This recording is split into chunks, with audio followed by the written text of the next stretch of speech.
Yeah, Vice Chair.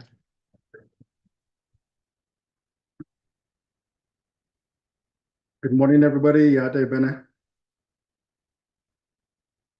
This is Casey Allen Johnson, the Vice Chair for RDC. I'll be chairing this leadership meeting today. And this meeting is with the Division of Natural Resources, Navajo Nation Land Department, General Land Department, General Land Development Department, Department of Fish and Wildlife, Department of Heritage and Historic Preservation, and Department of Forestry. At this time, we'll go ahead and move to item 1, the welcome. Roll call, Mr. Ty. Vice Chair Johnson, members of RDC, this is roll call for Resource and Development Committee's leadership meeting with Division of Natural Resources, Navajo Nation Land Department, General Land Development Department, Department of Fish and Wildlife, Department of Heritage and Preservation, and Department of Forestry for Tuesday, October 1st, 2024 at 9 a.m. Roll call, Honorable Brenda Jesus. Honorable Casey Allen Johnson. Vice Chair Casey Allen Johnson is present. Honorable Casey Allen Johnson is present. Honorable Shauna Ann Claw. Honorable Ricky Nez. Honorable Danny Simpson. Honorable Otto So. Vice Chair Johnson, you have Honorable Brenda Jesus and Honorable Shauna Ann Claw online. Thank you, Mr. Ty. This time, we have our invocation. I'll go ahead and do the invocation here this morning. Dear Heavenly Father, we come to you this beautiful morning to thank you for all the beautiful blessing you bestowed on each and every one of us, our families, our livestock, our land. I want to thank you for watching over us, keeping us safe, protecting us, and guiding us and directing us as leadership, as directors, as managers, and staff for our Navajo Nation government. I ask that you continue to keep us healthy, keep us strong, and providing a positive effort moving forward. I say all these things in the name of Jesus Christ, amen. Moving on to introduction, I believe everybody knows each and every one of the RDC members here. I'd like to get the introduction from those that are here today, all the departments. So we'll go ahead and start off with the natural resource. Neverland, we'll just go around the room for introduction. Just a quick introduction. Thank you. Good morning, everybody. Good morning, Vice Chair. Good morning, committee or online. Also others that are online. My name is Byron Bitsui Sr. I'm the Department Manager of Navajo Land Department. Puchini Nishna, Aknaakni Bashishchin, Ashi Dashche, Bilgan Dashinala. Thank you. Good morning, everybody. My name is Stuart Campbell. I'm the land agent for the Navajo Land Department. Thank you. Morning, my name is Alton Watson with GIS section out of Navajo Land Department. Good morning, everybody. Everybody on call, honorable RDC, everybody in attendance. My name is Steven Chichili Jr., environmental specialist at General Land Development Department. Good morning, thank you, Vice Chair Johnson. Tamerson Navassa, Department Manager for the General Land Development Department. Thank you. Good morning, my name is Genevieve Hardy. Good morning, RDC members and everyone that's here, and even the ones online. My name is Genevieve Hardy. I'm with Navajo Heritage and Historic Preservation Department. Thank you. Good morning, Vice Chair and honorable delegates. Brent Powers, I'm the program manager for the Navajo Natural Heritage Program within the Department of Fish and Wildlife. Good morning, my name is Sam Toledo. I am with the Department of Natural Heritage Program. I do biological parents reviews for good morning, I'm Rachel Livingston. I'm with the Navajo Natural Heritage Program. Good morning, I'm Tanisha Jesus. I'm the office specialist with Natural Heritage Program.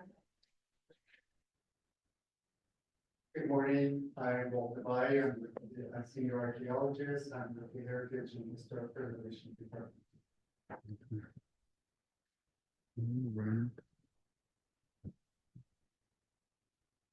Thank you for your introductions and being here with us this morning. Do we have anybody from Fish and Wildlife? Oh, that's you guys? Oh, okay, that's your team, okay. All right, Heritage and Historic Preservation, Department of Forestry? Are you? Historic. Oh, okay. Anybody from Department of Forestry? No?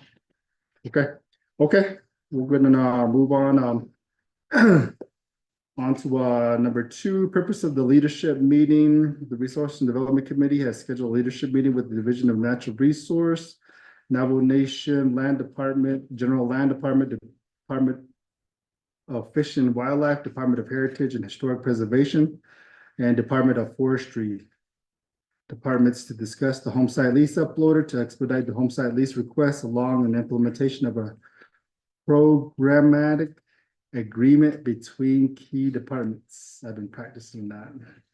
Number 3, presentation and discussions. At this time, we'll move on to letter A, presentation by the Navajo Nation Land Department and General Land Development Department on the home site lease uploader program.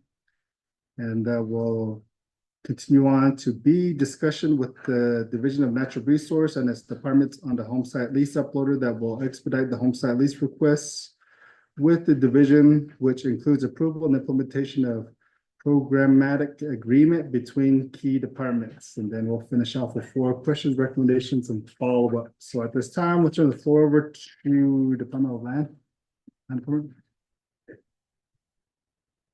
Thank you, everybody.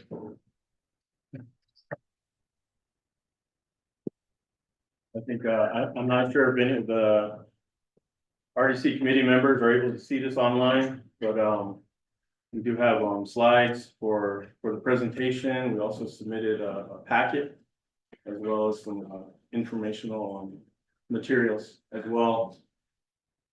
So this new system that we have, the Navajo Nation system, we have a new home site lease. This is for the new home site leases that are gonna be taking place, and also with, under the, Section 9 leases for the, uploader.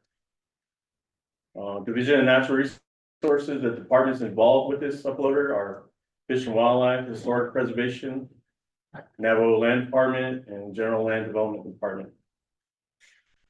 For the process, it's step 1 is pick up an application that would be for the clients. Basically, you follow the checklist for the home site lease applications with all the documentation. Step 2 is what we refer to as the grazing official consents.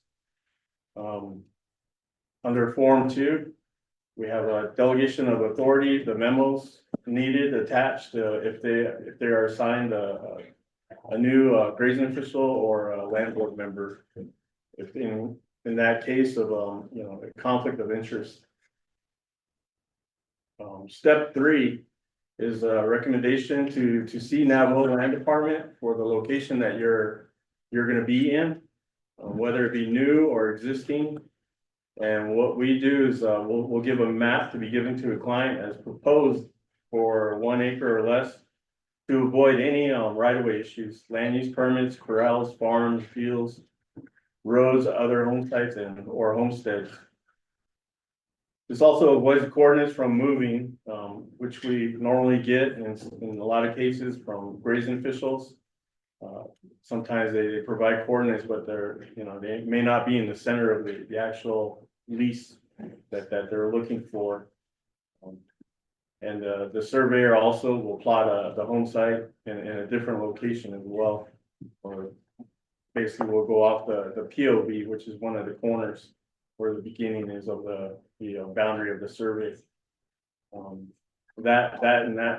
that creates more consistency with the data and information for us and the other departments that it's going to go through for vision. So step 1, we have the clients. The clients will arrive at NRD the office to submit their documents, all documentation with the application and with the biological form, with all their CIDs, if they're married, you know, they got marriage licenses, along with the proposed maps, also the, you know, payment. We do have have it set up to where we want to send it to the Fish and Wildlife before anything and not receive any kind of payments until they review it, and then they give the option to, not the option, but the okay or nay for to receive the payment, whether it's approved or not. Next, we go to the proposed map. This is what we all send to Fish and Wildlife with the BRCF form with the proposed Google map. We'll also send them the Google KML files of the proposed area, along with the grades and official coordinates. Also our NLD coordinates if need be, which would be the corners of the proposed site, or a recommendation on our part. But that would depend on the applicant to accept it or not, or have theirs surveyed within, you know, what they see fit. And as you can see on the map here, kind of hard to see, but there's a water line here is electric going here, and then outside of that proposed area, and you also have the water line, which is outside of that proposed area. There's also an agricultural field here, try to keep it out. There could be issues with a septic. Might be outside of it, or a lagoon, but in those cases, we work towards, you know, trying to figure out an option to press that forward. Archaeological coordinates, you shouldn't get any, you know, sometimes they jump the gun on a lot of the applicants. And they'll have it surveyed before even getting accepted by the first step of this biological, as well as the surveying as well for the point of beginning as a survey before even getting approved by the Fish and Wildlife. And then before we upload, all these documentation here should be included within the file folder. What we do is we code it, which is below the folder. And then we submit it, and then we put it into a zip file into the system. So for us to upload, it has to be a zip file put into the system, the home site uploader. We do have links to our website for the navigation system. We have it under our GIS NLTDS tab. Navigation system, you can click on it, it'll go directly to the website. For the navigation system. We also have it under our home site tab. There's also a navigation system tab, and then we do have it on our homepage under Navaland Title Data Systems. And then when you click on it, this page will come up where our login is for the staff that are, you know, approved to use the Prism solutions. There is a link, as stated here, there's on our website, passwords if forgotten. There's also instructions on how to log back in. Two, we have the project that we created. It's the home site section. We click on that. We also have within the projects, there's also notices. This is where, you know, the notification page where it helps users communicate to complete an action, such as reminders to approve documents, let users know a project has been completed or new documents are available to view. Dark blue text are unread notices, and then the light blue texts are read and open notices. And then you click on these, click on the notice, and then you cast your vote or make comments. When you click on it, this page will come up. You'll have all the information. Here's the name of the project. In our case, it's going to be the client and the home site, the name of it. Normally we'll have, the client's name and the census number, to locate the individuals in the future through, the search, either basic or advanced. You can also click on it and you can read comments from other approvers. Also upload documents using the drag and drop, which is here where the link documents. You can also view votes. You click on the bar there for the view votes. And then you can click to view the project and download the project right here, which is that zip file that we uploaded. Then to upload projects, all uploaders are under the data forms tab. Over to the Navajo Nation uploader. So the documents is gonna be up here, and then down below, there'll be multiple tabs here where, and then the one that you wanna go into for our department, for the home site uploader, will be under the Navajo Nation uploaders. And then when you click on the home site uploader, this page will pop up, which is we have different uploaders, which are for different departments. We have the HSA, which is the home site survey application, the uploader. We click on that one. You can also read the instructions here that are provided. The login page, Firefox, it works best. You can use Chrome, Edge. I've used the Safari. It works okay. Page isn't opening for you. You need to allow the URL to allow pop-ups within your security. There will be a banner that gives you options below the web address bar. Here's the workflow. You can view it, display the approval workflow. On this button here, show your instructions, the display file name format requirements. So it gives you all the instructions on how to utilize each one. And then here's your root upload location where your files are gonna go within the project folders. This is where you drag and drop your files here. Once those get in, it'll either accept or reject.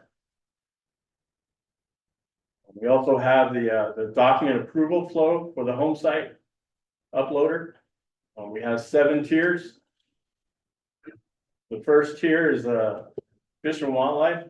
That's where the team members here, which we have provided, which is updated. We have Brent Powers, Kathleen Arvizo, Sam Toledo, and Tanisha Jesus as reviewers and approvers. And then the next step would be the tier 2, which is Navajo Land.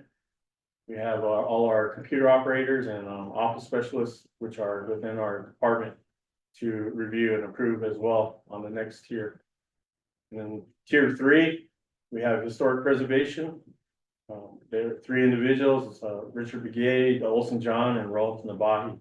And that was recently updated as well. And then we go to tier 4, we have members, we have our engineering technicians, and our interim program manager, also our senior home site agent, Tony Sam and Mr. Tuli Begay and Mr. Ordell Yazzie. The next tier is tier 5, that is general land development. We have 2, which are the environmental reviewers, Mr. Steven Chichili and Ms. Pam Kaselka. We have home site tier 6, which we have members of our staff, our home site agents and senior home site agents, all within that tier. And then last and only is the tier 7, the finished final, is the approval, is myself, Mr. Byron Bitsui, as the department manager of Navajo Land. With this flow, all current team members in each team and team approval hierarchy flow in order. Any issue with the team or its members will be shown in red font. Potential issue include group inactive, member login disabled, member present in more than one team in the workflow. So you can't have more than one person or you can't have one person in 2 teams. It's got to be just one. We do have our home site survey application uploader, and this is the coding.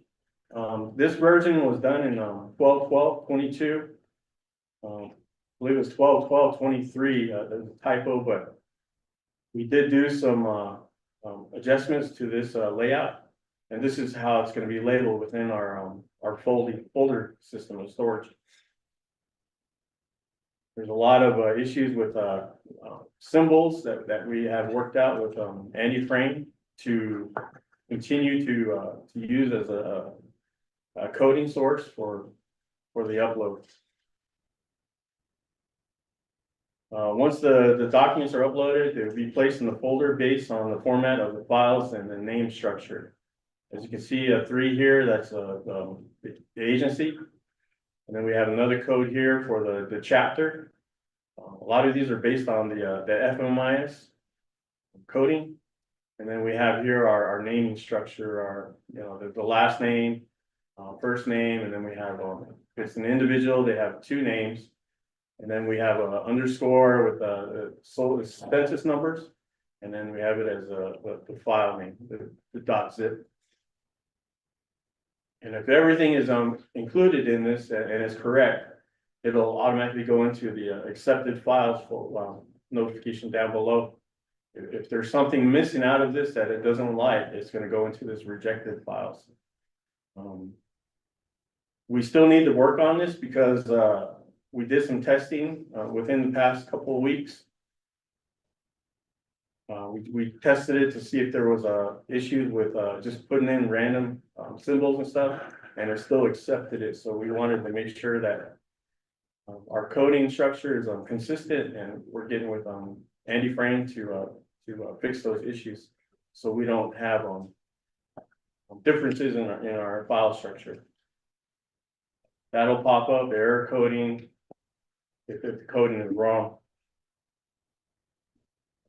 We do have this, the shared Google Sheets with editors, but we're looking at now because we have access to Microsoft 365. We're gonna look at, being able to have our staff within the Navajo Land Department utilize that Microsoft 365 and create a spreadsheet where everybody keeps everything updated internally, and then we can keep track of each applicant, and then where they are in the process as well.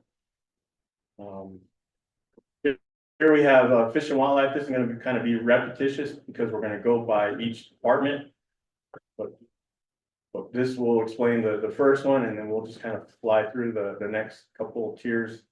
But it's the same process. It'll get uploaded by one of our staff at Navajo Land Department. And it'll go through and it'll hit these 4 people within the tier.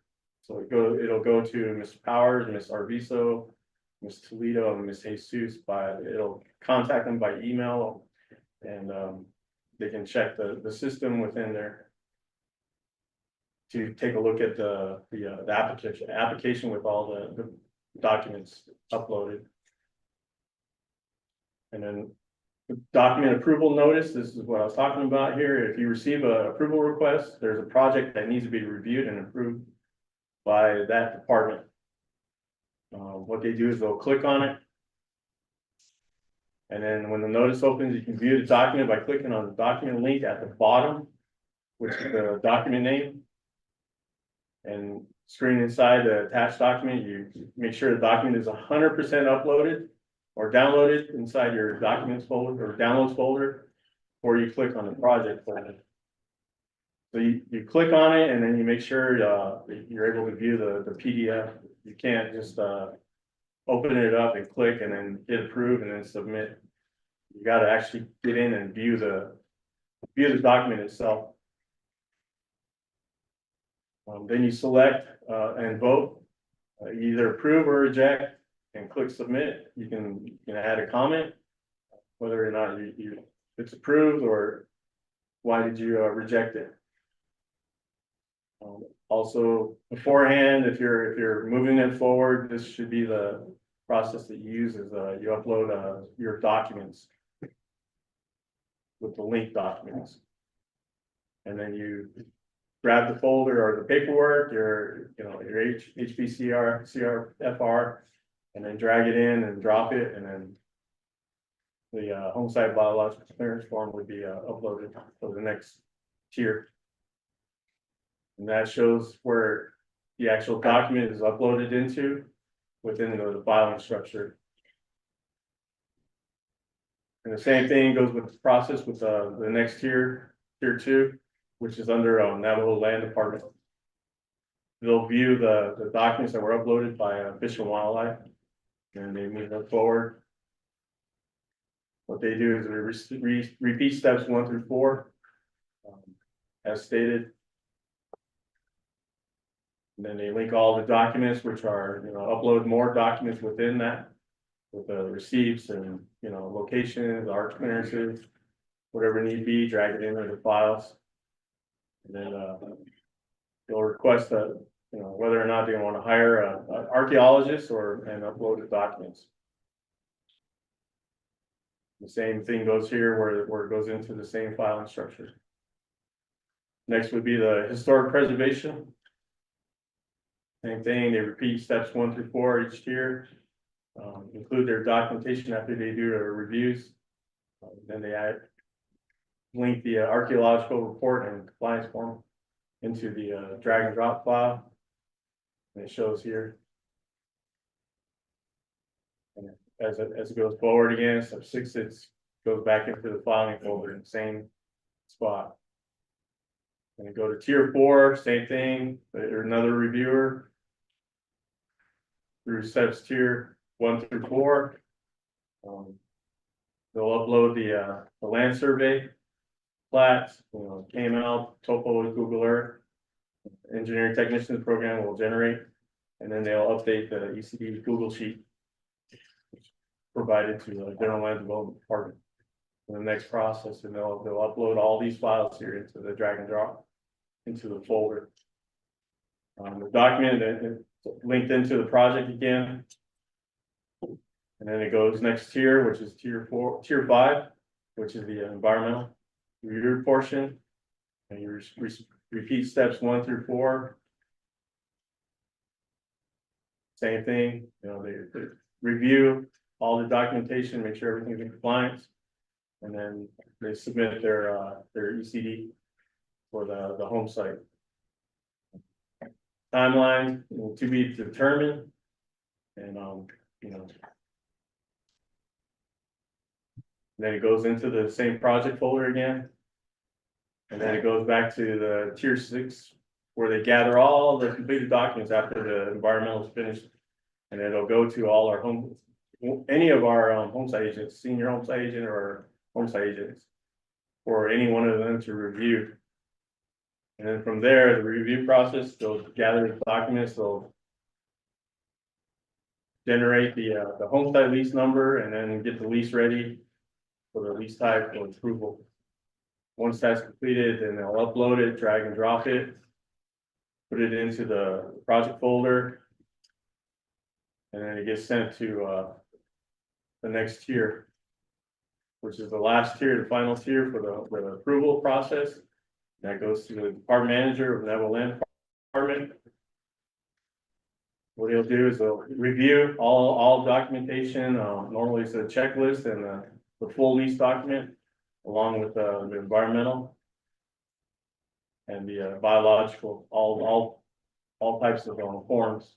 And then from there, it gets approved, it's signed and dated, and then sent back to the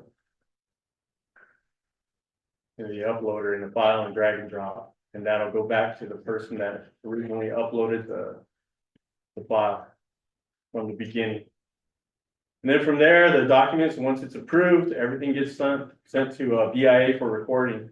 You know, a letter addressed BIA from NLD, sent by email to BIA offices. There's also lease signatures, the biological compliance, the archaeological reporting compliance.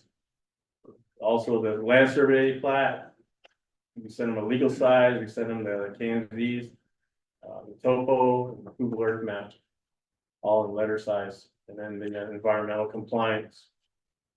With that, Just wanted to mention that the Navajo Land Department, the plan of operation under RDCO 7916. Under Article 4, duties, authority, and responsibilities. The department manager is hereby responsible for and authorized to execute the following actions.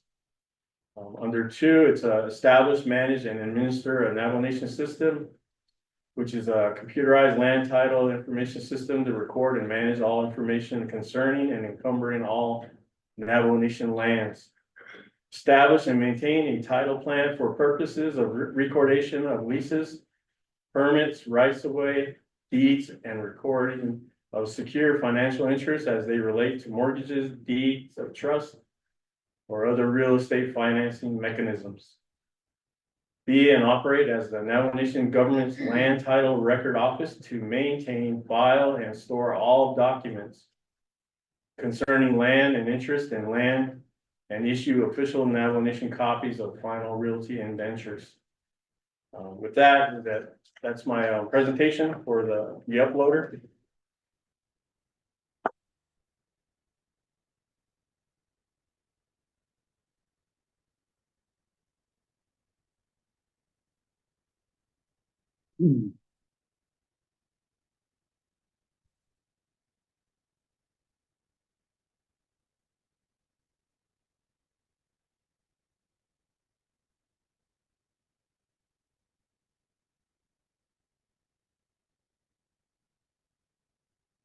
Thank you, Mr. Mitsui, for your presentation in regards to the uploader.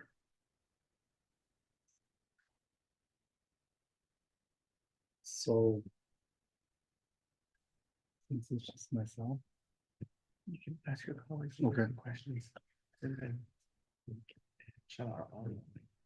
This time, colleagues, do we have any questions for Mr. Mitsui?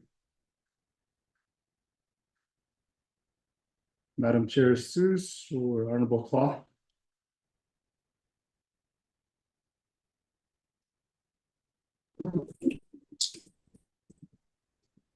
Chair, thank you. And I do have a question.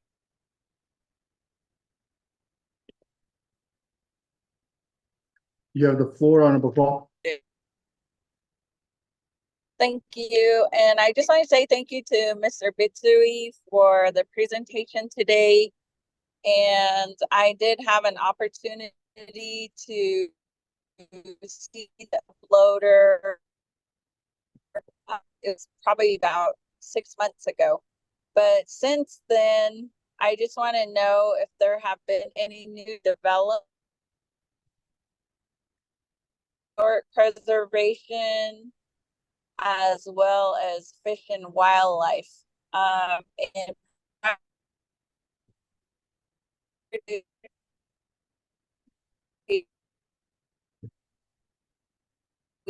hear from about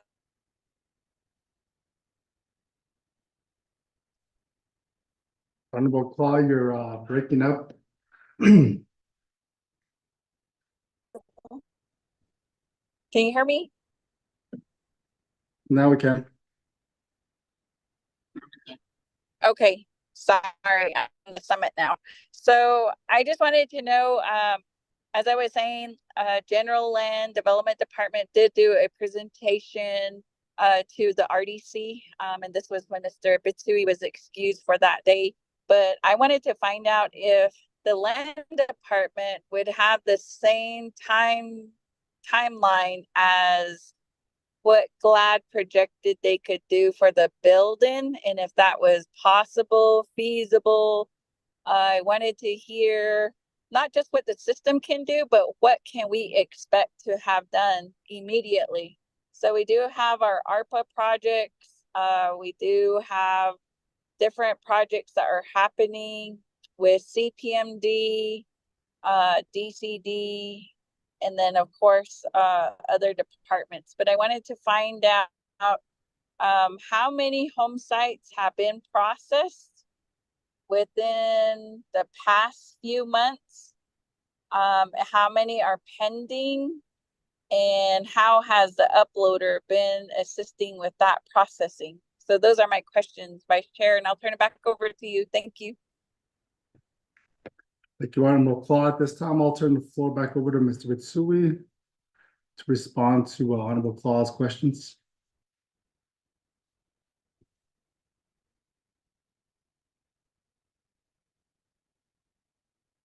Thank you, Delegate Claw, for your questions. Any new developments right now? We don't have any new developments. We did come across some issues, due to, administrative, actions that were created by GLAD. What I did was I removed the members from the administrative portion of it under our projects. And I included, staff from, Navajo Land Department to work on it. So I made them administrative. We did come across, facilities that were, a facility that was created that I myself, as the, administrator, didn't have access to, so I had to, contact Andy Frame. And we had to get that fixed, just last week. We started up, midweek on that issue. I wasn't able to add, some of our new staff that we hired to the system under those facilities.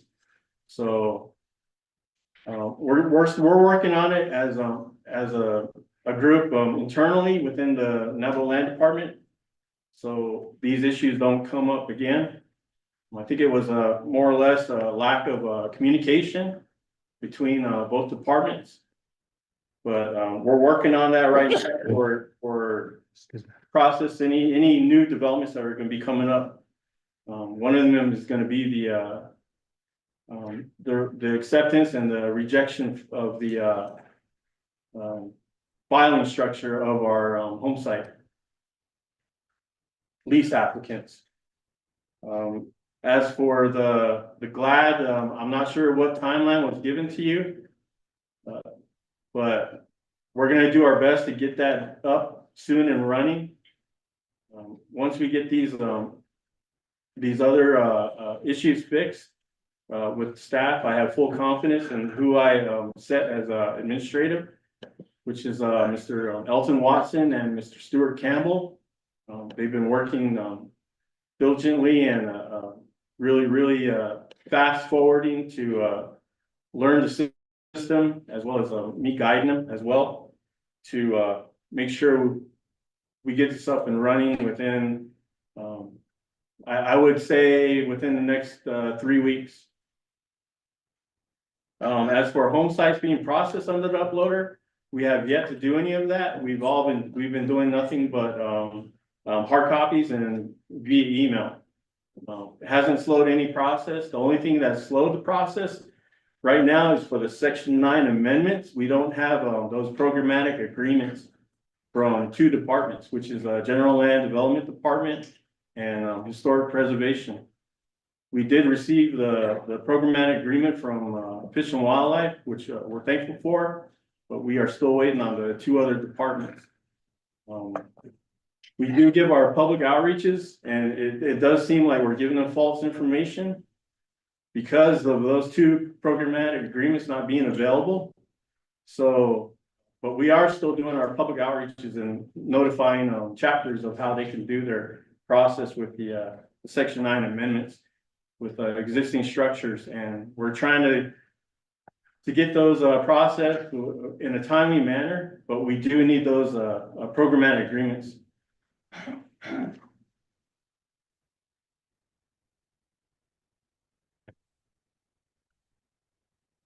Thank you, Mr. Mitsui. Does that conclude your response to Delegate Claw?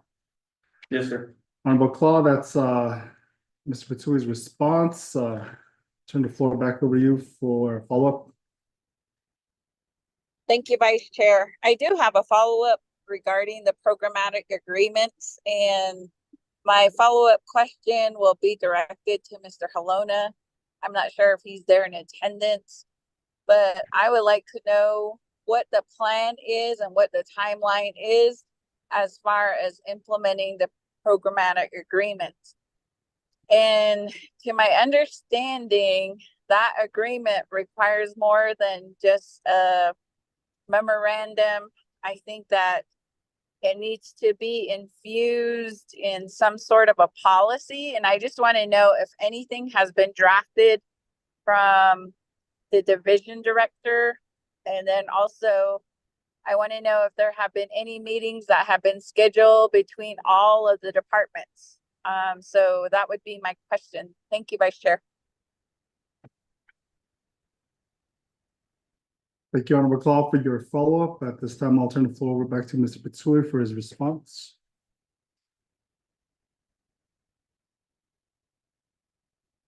Thank you, Vice Chair. Thank you, Delegate Clark. I can't answer the question on under Mr. Halona, but we did have multiple meetings. That's how the Section 9 amendments were made. We included all the departments at that time. I can recall we had at least 6 or 7 meetings within the division director and all the departments to implement these programmatic agreements. And that was, we started back in, I'd say maybe June of 2023. And November of 2023 is when we did ask these departments to be ready, because by the end of December was when I was getting near to finalizing the amendments to the Section 9 existing structures for the home site lease. That's when we submitted in, I believe in January, and then it was accepted by legislation with the agreement that these programmatic agreements would all be available for the Section 9.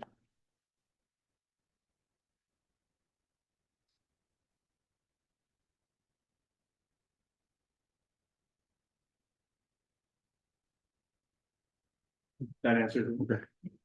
Thank you, Mr. Pitsui. Honorable Claude, do you have a follow-up?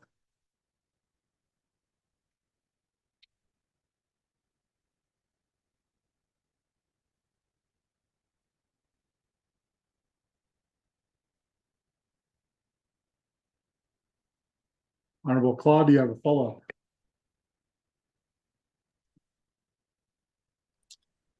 Yes, I do have a follow-up. Since this is a leadership meeting, Vice Chair, I would like to request that we issue a directive to the Division of Natural Resources in the next 30 days.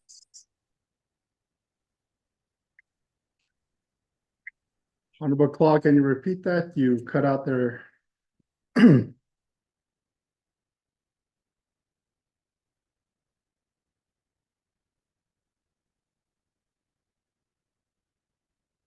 Honorable Claude?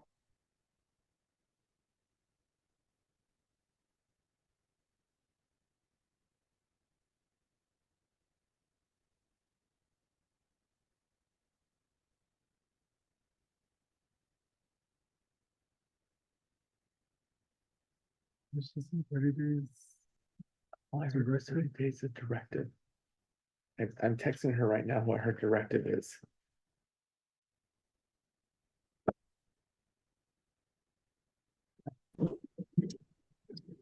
Oh, okay, sorry. I think I'm back on now. I was asking for a directive if Ms. Quinn may assist the RDC with drafting a directive to Mr. Halona to have the programmatic agreement completed within 30 days. Thank you. Thank you, Honorable Claude.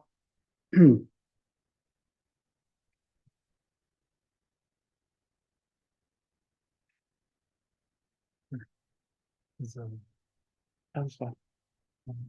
Ms. Quinn, Yes. I can respond.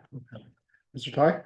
Vice Chair Johnson, members of RDC, those present, Honorable Claude, I can draft the directive and share it with Ms. Quinn, so that way she can review it for approval, and we'll have it on RDC's regular meeting agenda for Monday, October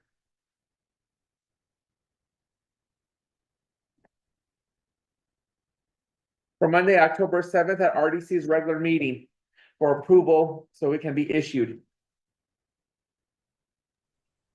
Thank you, Mr. Tahi. Honorable Clark? Thank you, Vice Chair. Also, I wanted to find out, I did hear that GLAD was in the room. Will they be giving a update report as well? Yes. Okay, I'm good. No more questions and I'm almost there.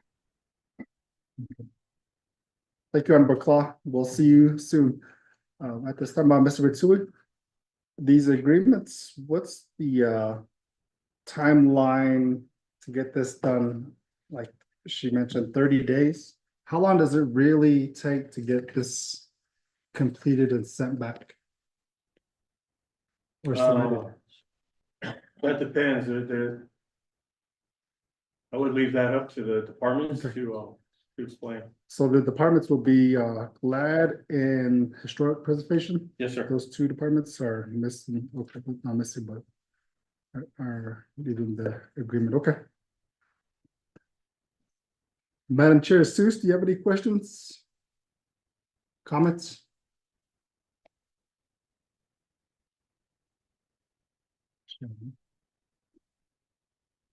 Yes. Okay.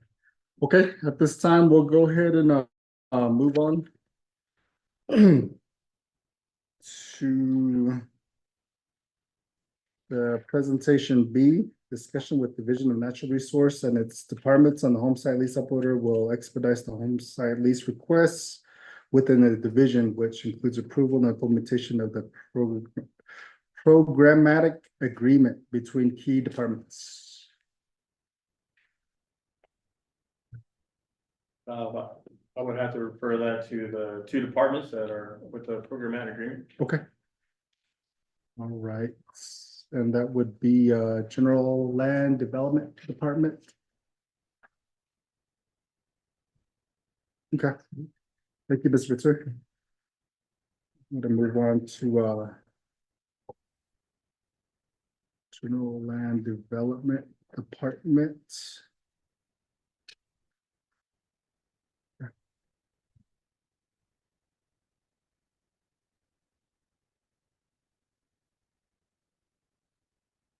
Thank you, Delegate Johnson. Thank you, honorable members of RDC that are online.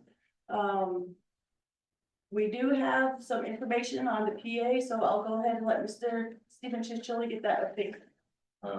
Good morning, honorable members of RDC and everybody in the room, members of DNR. Yeah, so we, a while back when the home site uploader was first proposed to be completed, well, at least the backbone of it to be completed by, GLAD under the last administration. We started on a programmatic agreement, in sorts, and, it was called Environmental Review Matrix. And that was to help guide home site lessees in terms of what obstacles they would run into. As there's an average of multiple home sites that get stuck in the review for the different reasons, whether they be environmental or realty oriented. And we wanted to help give guidance to the home site offices and the agencies as well as the general home site lessee population to help look at what variables might be in the way of where the home sites may be placed. And if you recall, land department's presentation, it showed different variables such as service line agreements and agriculture plots and such that surround home site leases that could be issues are coming through the review process. So we started outlining the different regulations and laws that come into play when GLAD reviews home site leases through Section 8 of the General Leasing Regulations of 2013. That's the authority that the environmental reviewers have to follow.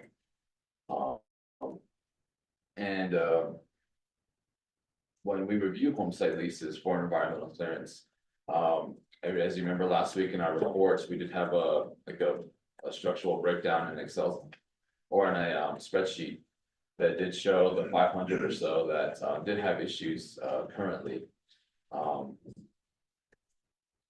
If you look at the different nomenclature used, there was like solid waste site violations, abandoned uranium mine features, naturally occurring radioactive material, flood zone issues, et cetera. The majority of those conditions are based in citations from the homestead leasing regulations, so there'd be section 16, 17, and 18. And a lot of those conditions were asked of us to review or asked to review by the previous land department manager. So when we were looking at the development of the PA, when it was first requested of us and section 9 was first approved, many of the regulations and the reasons for concerns being raised when these documents came to GLAD were not formed in our authorities. So we couldn't really write a PA that would show how to conditionally or for the time being subdue those concerns. A lot of the other concerns that would fall under our authority or have that we would be the catalyst for to help get solved, we're already working on.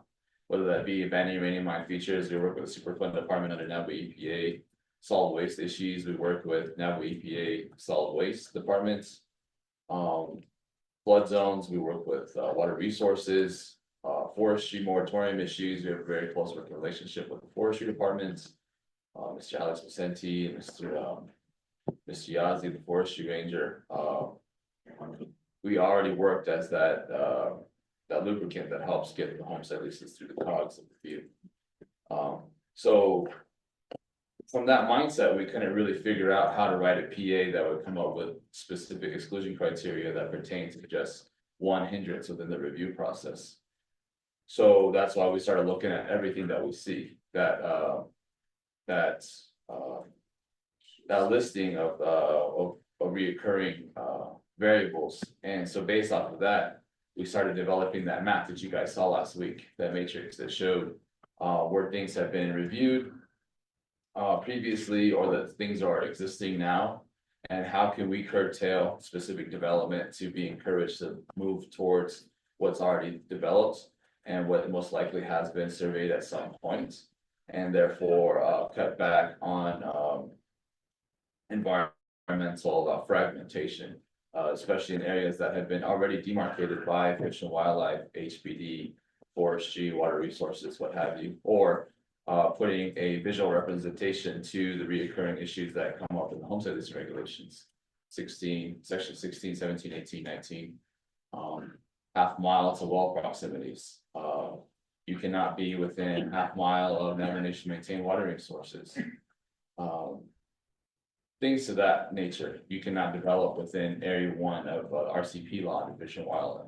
Situations like that is what we wanted to add a visual representation to and help individuals through visual map representation and as well as the written PA. So the one that we're writing now, it is belabored, but when it is done, it'll be comprehensive with the inclusion of other regulatory reviewers within DNR as well as NEPA EPA.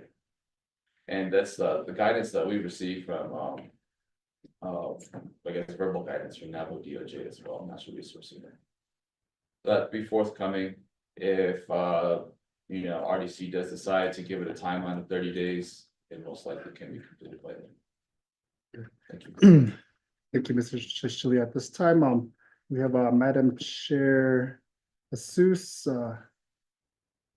like to comment and have any questions. Madam Chair Jesus.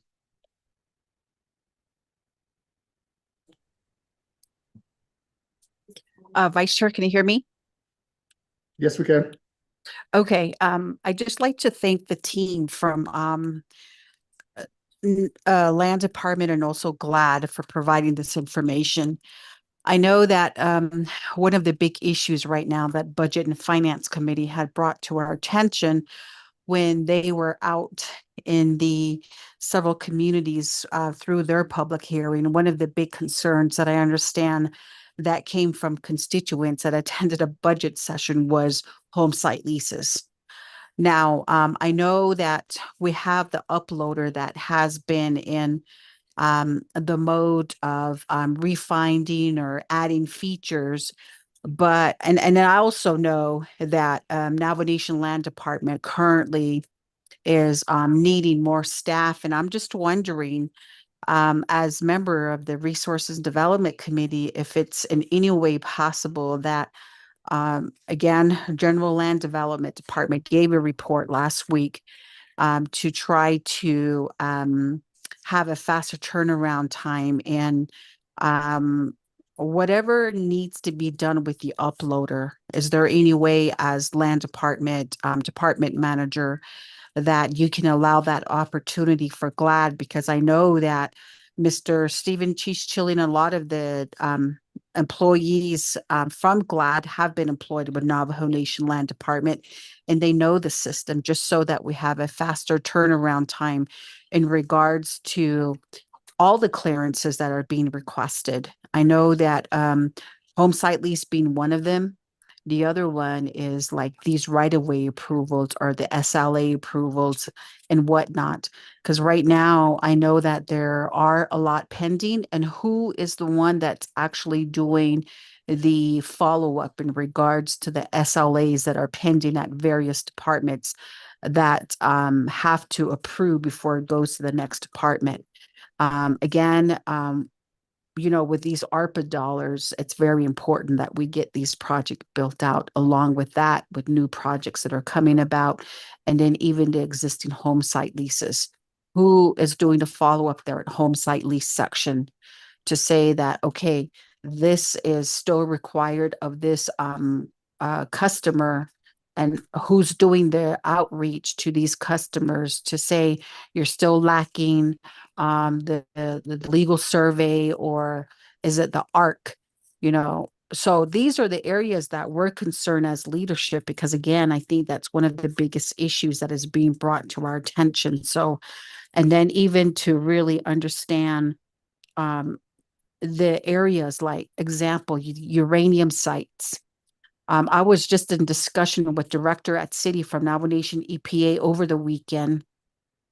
And that is one of the biggest concerns that they have from EPA too, is around the 523 mines on Navajo Nation. I know that there is a provision in there, but I think that there needs to be a refined language provision to say that our people cannot move within these areas.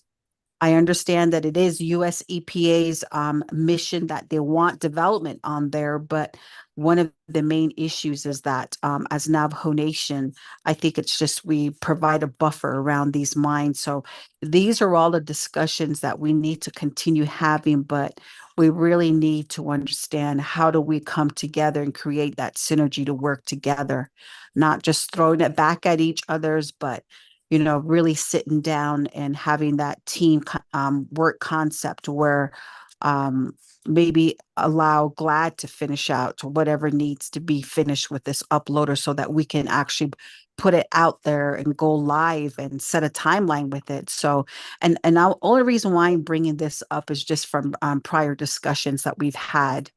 And I think we really need to move forward with this. So I just wanted to add that comment. Honorable Vice Chair Johnson, thank you so much. Back to you.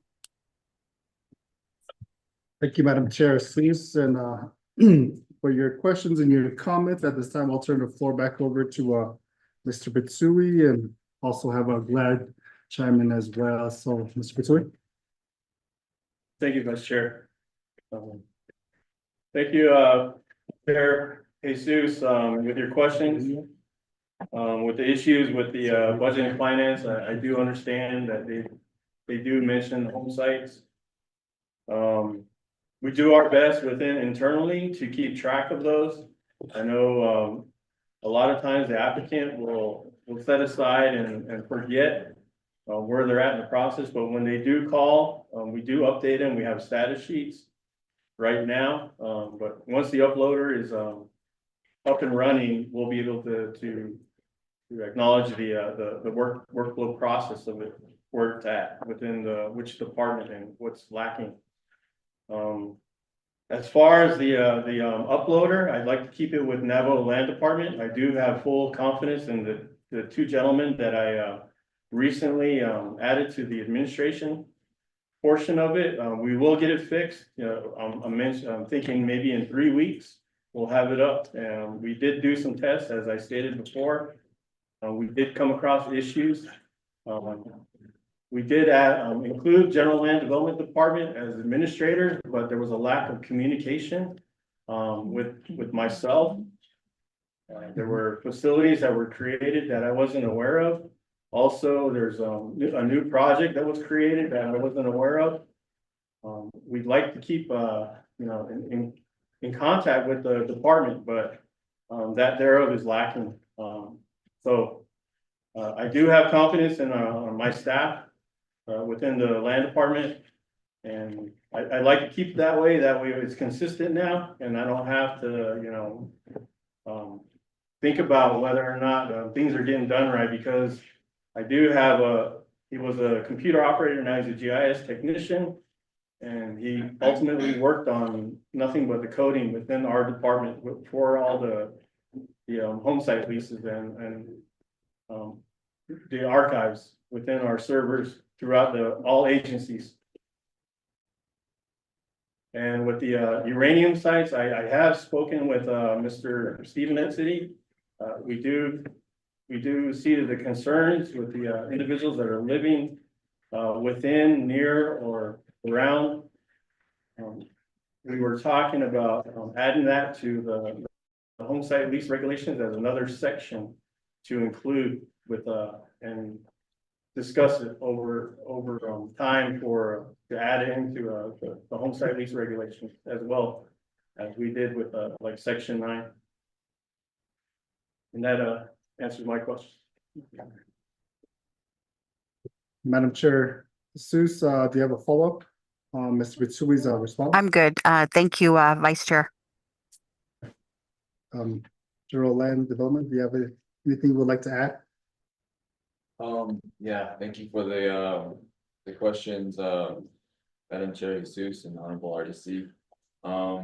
We can definitely give you a follow-up on service line agreement. I think the last stop for service line agreements when it comes to the facilitation and administration before they get sent to land for final concurrence, ensuring that they meet environmental and realty compliance laws. A lot of the different utility providers have different forms and processes in order to get them approved. APS differs from CDEC, CDEC differs from NTUA and what have you.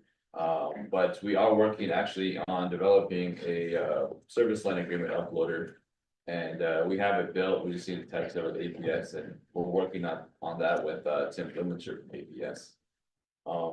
But yeah, obviously, when it comes to the home site lease uploader, we respect the sovereignty of the land departments.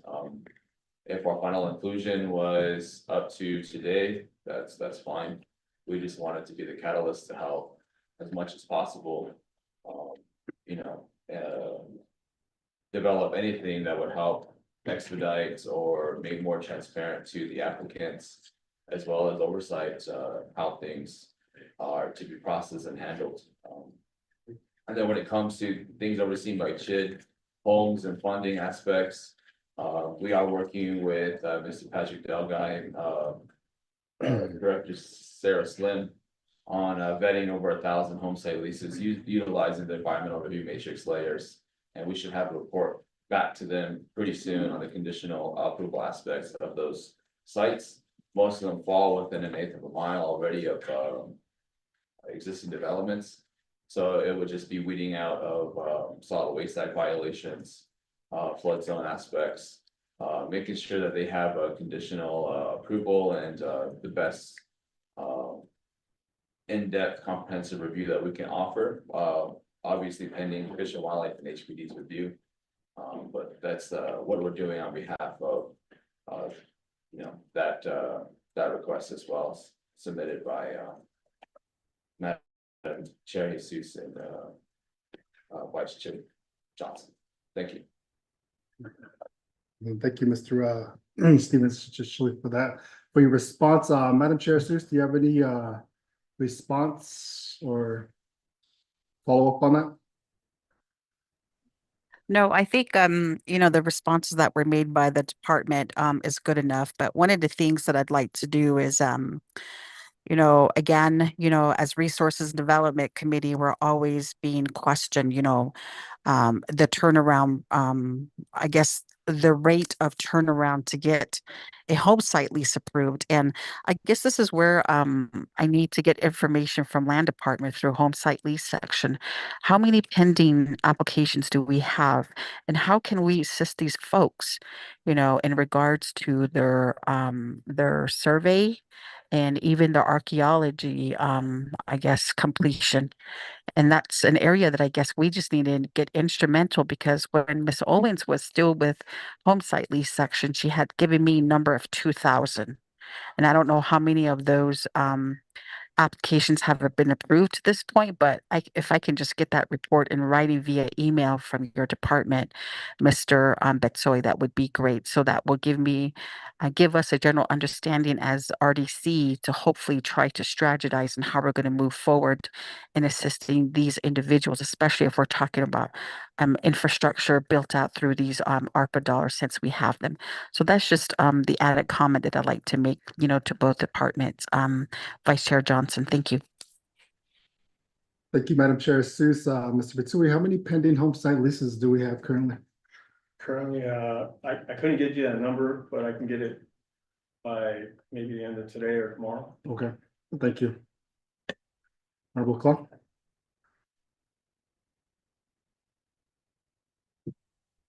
Thank you, Vice Chair, and then all those that are in attendance here today, those online. I do have a request at this time.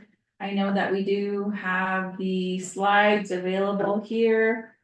However, just to showcase the uploader, I think that was the main intent for today.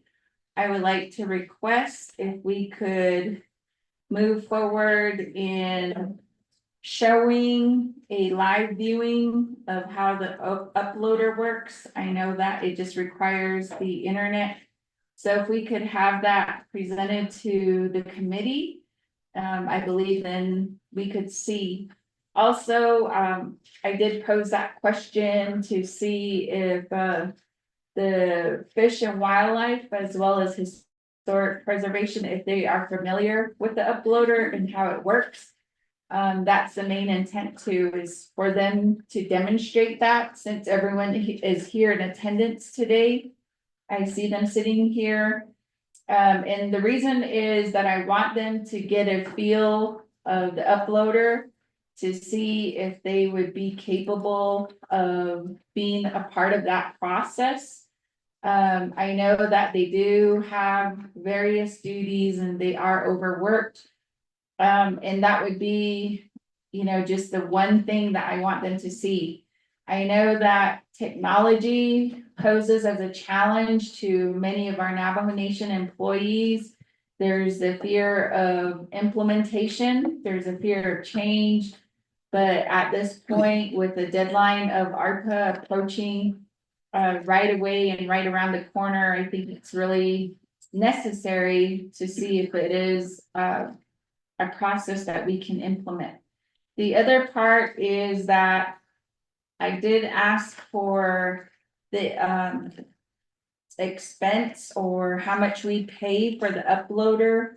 And I think that would be another maybe challenge that we would need to think about if we were to incorporate the two departments, Historic Preservation as well as Fish and Wildlife, and to see who would be responsible for maintaining the costs. Mr. Chichili did mention that the Navajo Land Department was graciously taking care of those fees. But I do think that in order for the system to really become a one-stop shop, that does need to be implemented.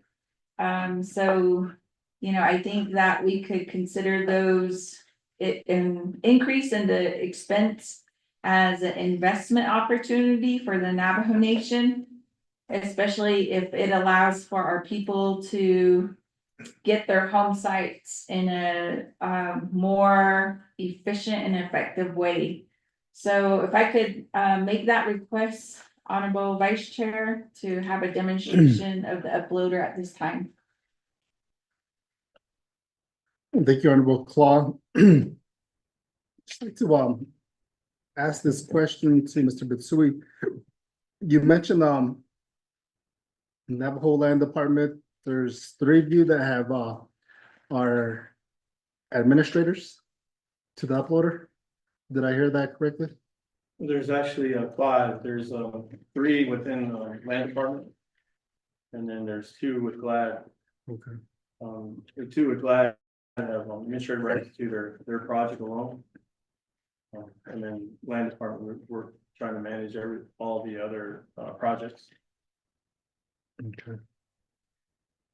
And what about the the other departments that are involved in this process? Not at this time, but once if they do create a project, then what we'll do is we'll train them to be able to take over their project.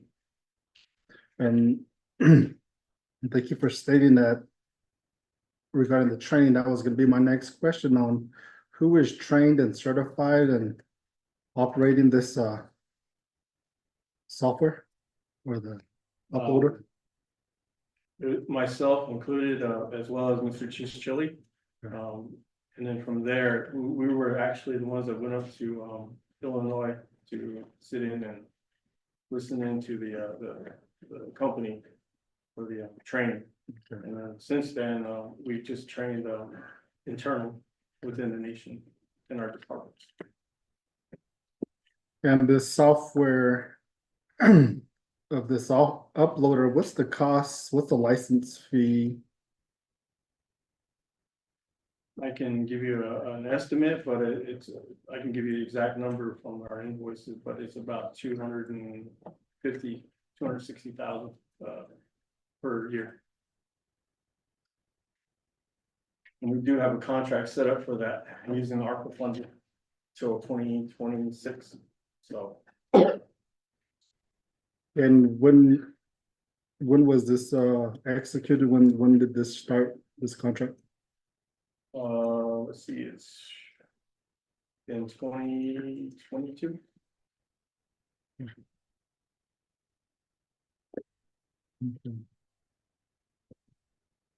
Okay, thank you, Mr. Bitsui. I'll go ahead and honor the request of Honorable Claus, doing a live demo of the uploader.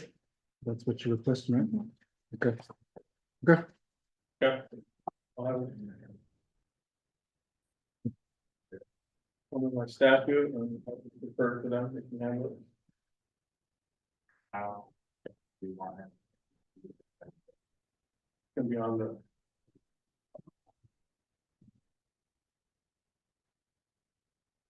What we'll have to do is create a Teams for them to all log on. Screen. Okay. Sure, thanks. So we can see later. So you can pull up, you want to pull your laptop here. He's gonna create the Teams, so it's gonna be.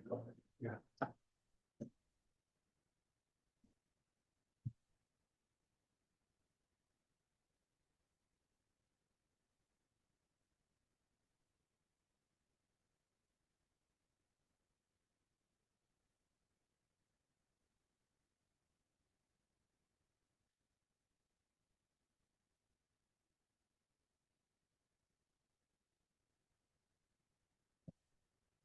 It's not me. I hope the remote didn't die. We got my control. Yeah, no stand up there.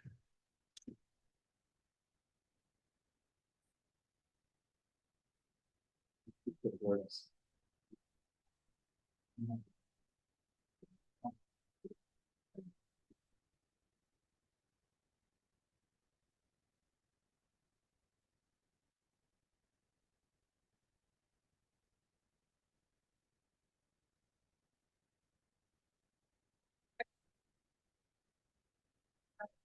对。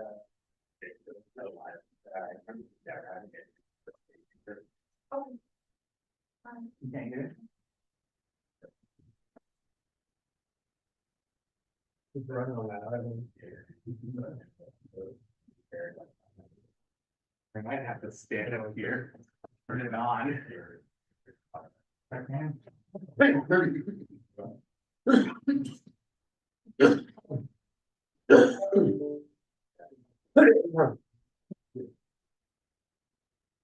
Careful, Rodney. DC. The helmet on.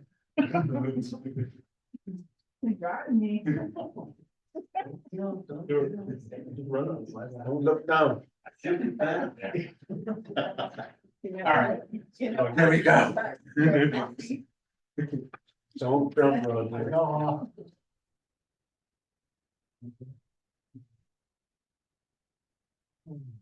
All right, let's turn it on. There you go.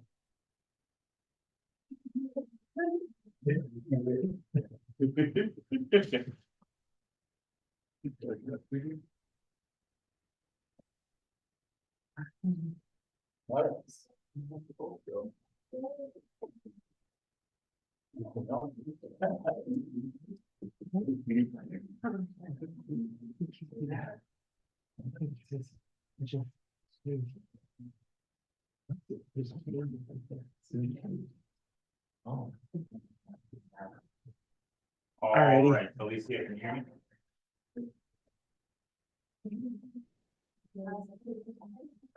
Okay, we're gonna start with you. You can go ahead and share your screen and then, this will be the initial upload of the document that can be completed by any of the Navajo Land Department staff.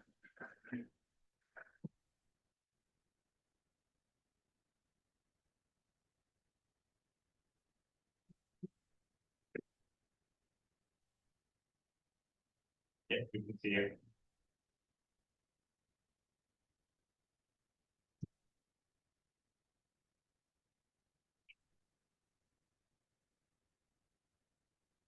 So I guess kind of walk us through what you're doing right now.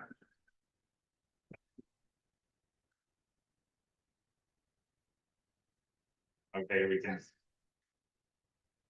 see here on the right side of the screen, she's already logged into the Prism uploader. And this is where you'll initially upload the documents.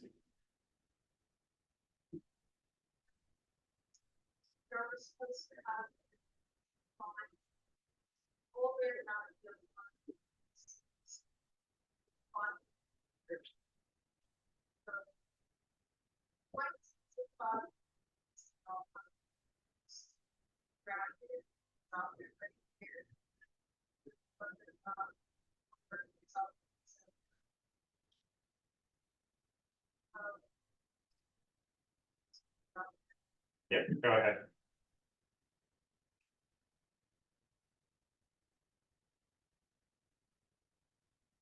Right there, it's been uploaded. What she did was she put a bunch of files in a folder and created a zip file and dropped it. And as you can see, it went into the accepted portion right below where it says accepted. You can see the format.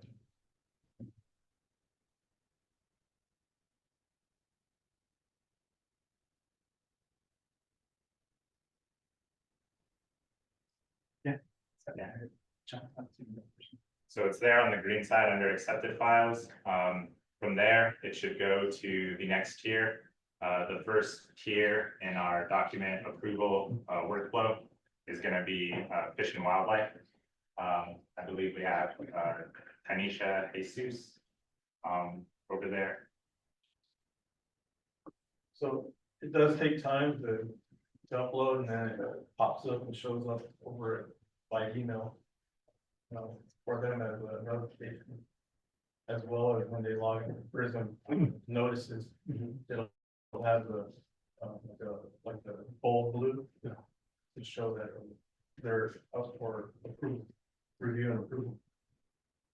So who's this on the That's Alicia, one of our home site agents. Also, Probably, St. Michael, she just uploaded. Yeah. okay, so she took those files, dropped it.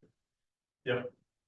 And then it's gonna go. Starts to- now. So now it should shoot over to Process Tanisha starts. and then And that department is. Fish and Wildlife. Fish and Wildlife, Gary first okay. for the wildlife. So this is for the biological. So, but the only thing though, for this to actually smooth is we need the internet connection really good because we did one yesterday with Western and it took a while. So it's just a matter of the broadband, emails like that since we're out here in, connection's kind of slow, so. I thought we had, Downtime is probably like 20 minutes. I thought we had 6G as much broadband into way, right? Starlink. But yeah, so it's just a matter of the connection as well. Okay.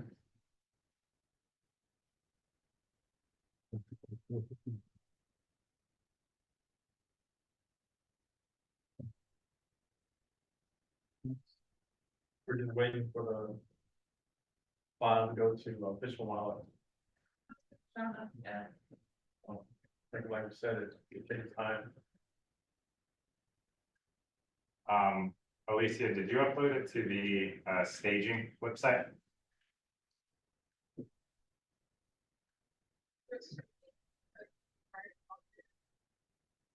Okay, yeah, yeah, could you just show us the live version? Drop it in the live. Start from the beginning of like logging in and everything to the live version, go to our website and then log in from the beginning of that.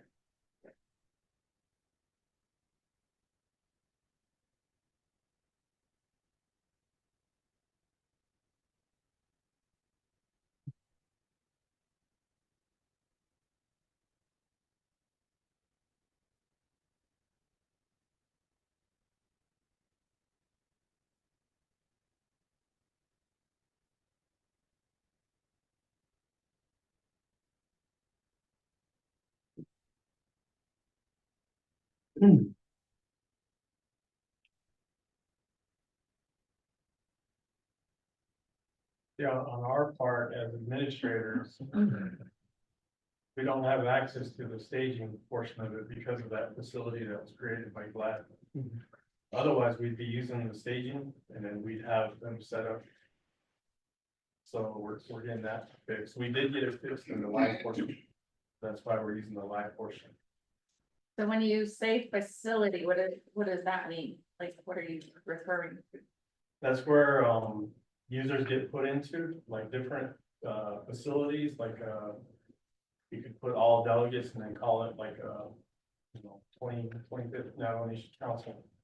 And put everybody in there, so you can see right there. So if you go.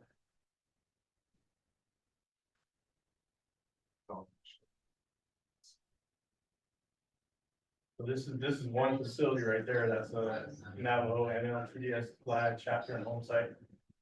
Yeah, That facility is the one that was created by GLAD that I wasn't aware of, so we had to make sure we had that so we can input staff within it. We only have access to 3 other facilities when there's actually 4, there may be 5 out. I don't know. Look in the chat, Alicia.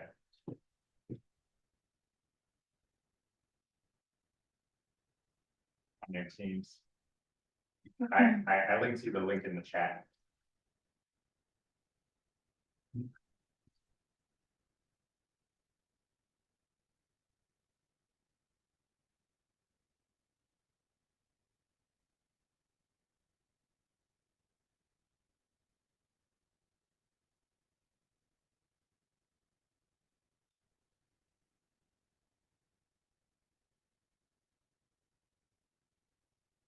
So I think one of my questions would be, what is the investment to your internet? Is there any, forward thinking to connecting all of the offices with Starlink?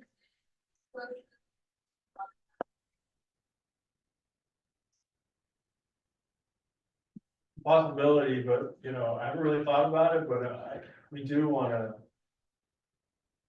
I think, like fiber would be more dependable. But the cost of that is just, it's enormous, especially if it's through NTUA. We've been having a lot of issues at the agency offices because we're connected to DIT's wireless. Shiprock is one of the worst internet services that we went from Frontier to DIT because of the cost of it. It was a T1 line, but now hardly anybody uses T1 anymore, and they're going to fiber. But that's the issue is, especially at Chinle too, we're using wireless through DIT. It'll go down maybe 3 or 4 times in a month. And you just have to call it in and turn in a ticket, get those fixed. If it was directly into the building with a wire, that would be more dependable. I think I've never dealt with Starlink, but that might be a way to go.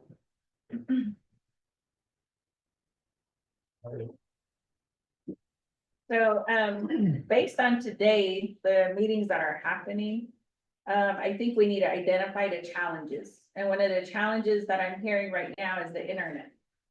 So that should be an automatic build into the budget. And that could be the unmet need. And then I think that, I don't know what the plan is as far as Navajo Nation broadband office. But I think they need to be pulled in to see how they can help. They do have the funding capabilities, and a big part of that is to create the infrastructure for the Navajo Nation. And a big part of the Navajo Nation is home sites as well as land withdrawals. So that needs to be a priority before 2026. So I don't know if we can schedule a meeting with Mr. Portilla and Sonia Nez again to have that discussion. I know, I've already had my signature by now. I just walked over there. There you go.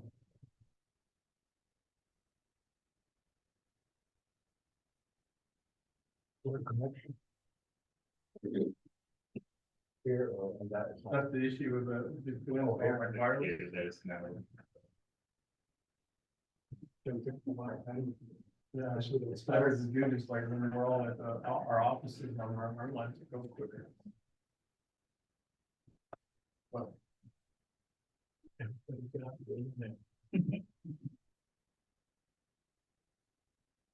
Probably have too many users on the internet. Slow that really down. Okay.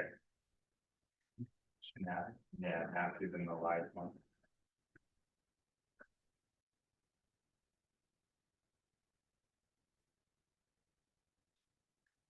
Is there a way to continue to show them what would happen next? Yeah, so she logged in right now. This is the live version. Is there a way you can kind of zoom your screen more? For them? There you go.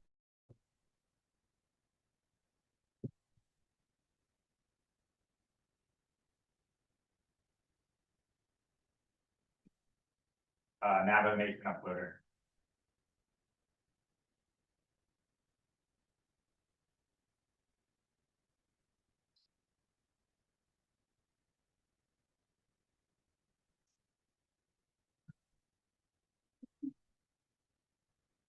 No, you're in the right one, the HSA.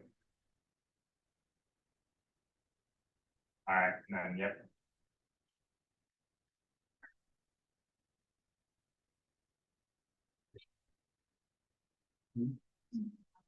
Yeah, go ahead and put your folder in there. We've got. Please, yeah. Our whole thing. Oh, Same line. We're gonna do it again. Yeah.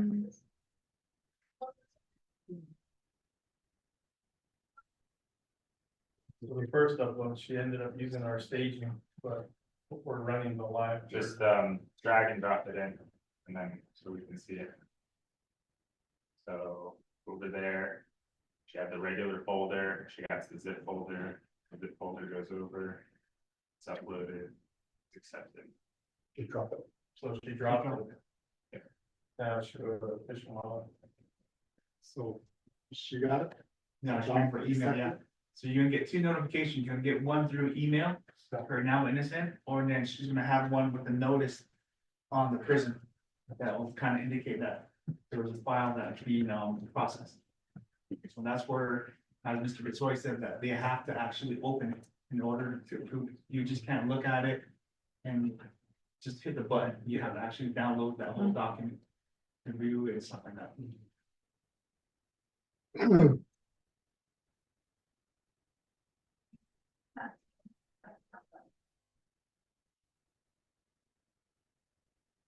She can share her screen.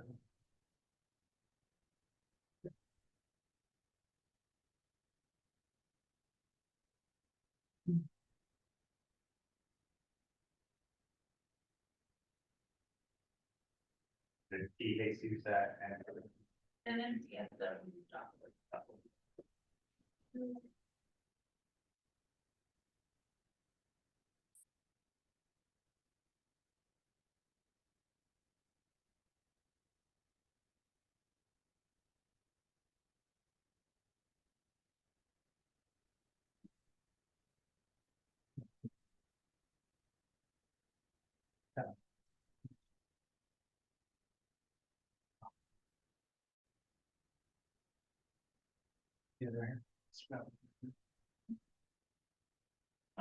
So all the departments have fiber? Everybody has fiber? No? Just everybody's running off like wireless, and this is all. Constantly goes down, like at our agency offices. We keep asking, we've asked NQA if we could run the line to our building. And to run it to the building about 200 feet. Like 70,000 or something. From NQA.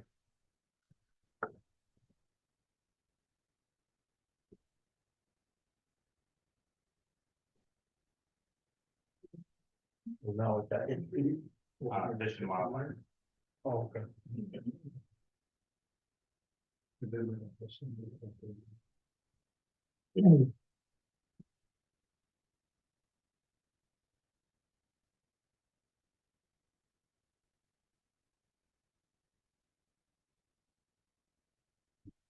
How do you narrative where we're at here?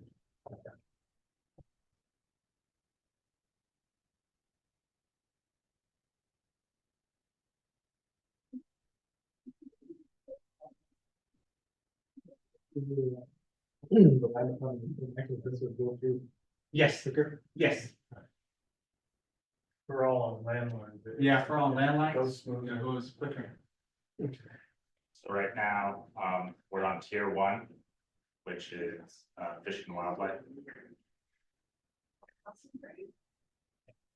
Tanisha, did you receive the document? So any of the four, if they, once they get the notification, one of the four can review. And then it doesn't have to have all four review it and then approve it, just one. So it makes it a lot, faster to expedite. Once that's approved and reviewed, then it goes forward.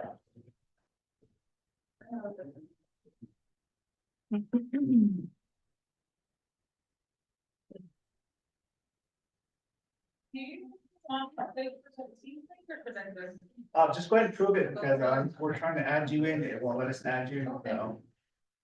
So pretty much she's doing the same process as what Byron was saying. Share your screen.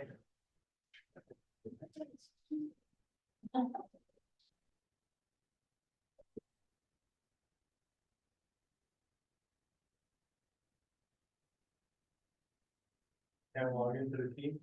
We're trying to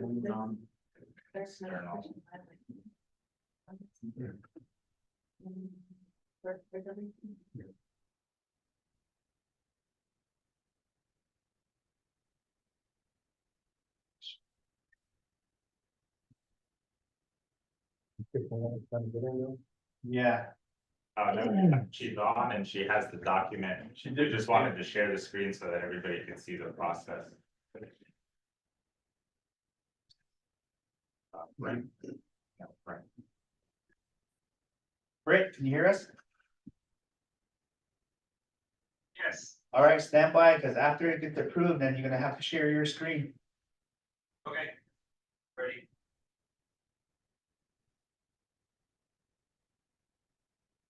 So on those tiers right there, the very top, individual's name, those are the team leaders. So for tier 1 would be, Brent Powers. Tier 2 would be, Brent Begay. And 3 would be Richard Begay. And tier 4 would be Tanya Sam. And tier 5 would be, Stephen. Tier 6 would be, Emerita Largo. And then tier 7 will be, Mr. Fitzroy himself. As he stated that anybody can, review those documents. So question on that one. So like a member of tier 4, they can't approve anything in tier 2? They just stay with their tiers? Yes.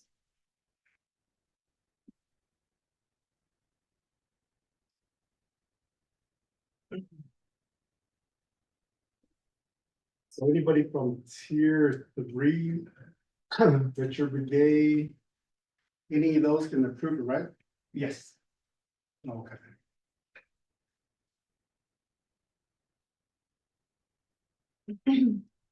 So I have a question. When it comes to, let's say, 2 members in a tier, maybe like in tier 2.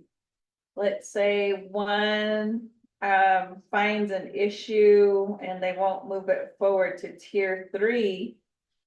Then another member from tier 2 tries to move it over to tier 3.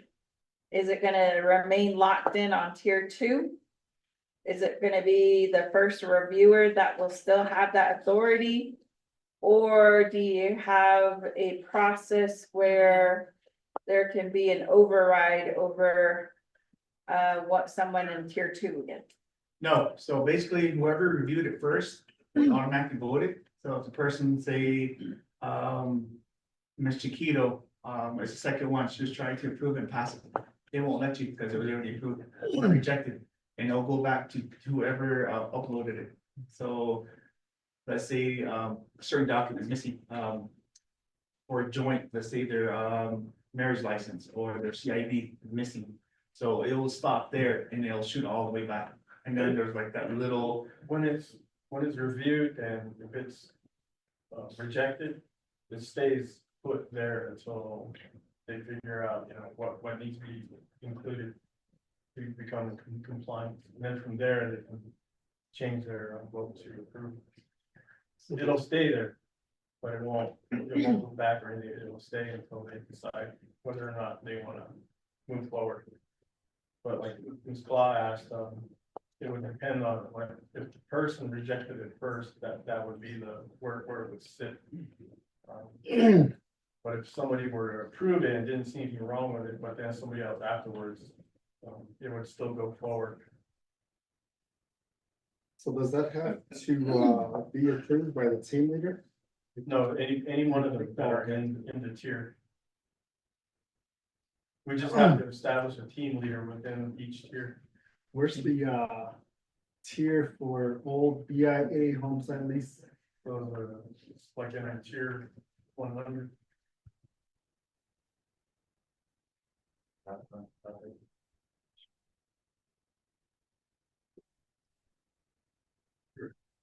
Yeah.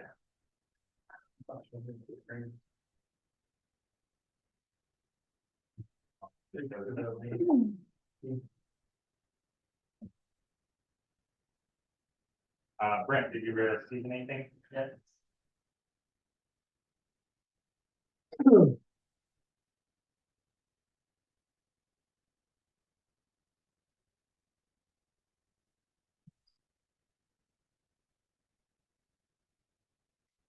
Okay, go ahead and share your screen. So Fish and Wildlife completed it and uploaded it. Now I went to tier 2.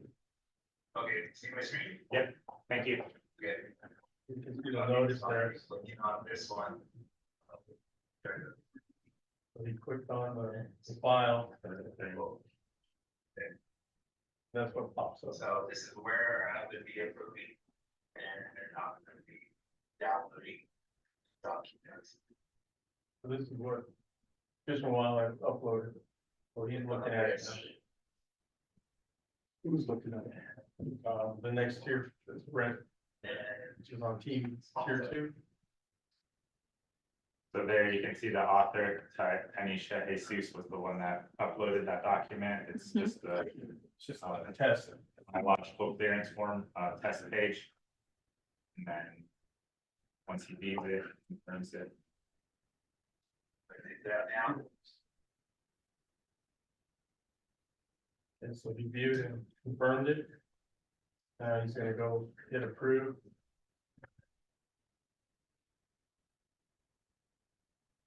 Up to next year.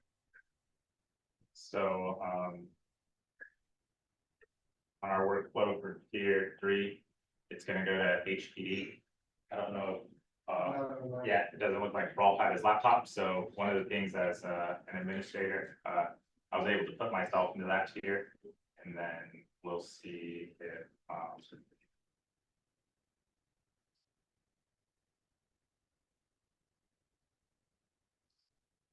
right there, It's already it there. already got sent notice. You can see it here, see who initially uploaded it, the date it was sent. Go ahead and click into there. Right here, I got my approval page.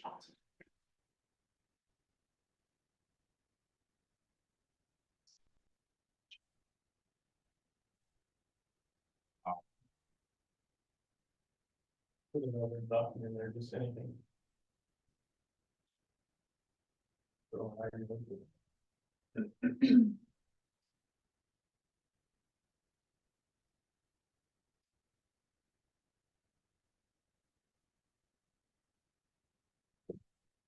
I got a dummy file here.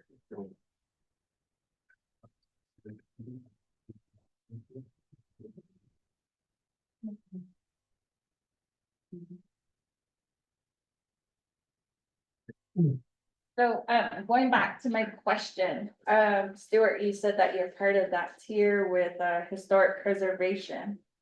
Does that mean that you get to approve in tier 3, even though you're not with that department? I just put myself in there for this demonstration. Okay, In the okay. future, I'm not gonna be in this tier. It's So because nobody- realistically, how many are on historic preservation? 3. At the moment, we have 3. Okay. I believe, we can add more people to it. It's just up to that individual department. So like HPD, if they want more staff on there, we can create more accounts and they can become on that tier in the approval workflow. And if somebody retires or leaves, we can remove them and then put in another, approver or reviewer in that place. Coming from the department. Okay. So out of the entire day, what is the time dedicated to the uploader? For each tier? What would be the average time that people dedicate it? Because when I'm looking at it, and I would say that the way I would organize it, if I were a division director or one of the department heads, is I would put a certain time, like 8 AM to 9 AM, that's dedication to the uploader. So then everyone in every department, they have that time frame, or maybe tier 2 goes 9 to 10. And so throughout the day, how many times is that reviewed? Because if you actually put this in and it moved along smoothly, you could get a home site. Like you should get a home site in 24 hours, realistically. But I'm just trying to find out where the challenges are.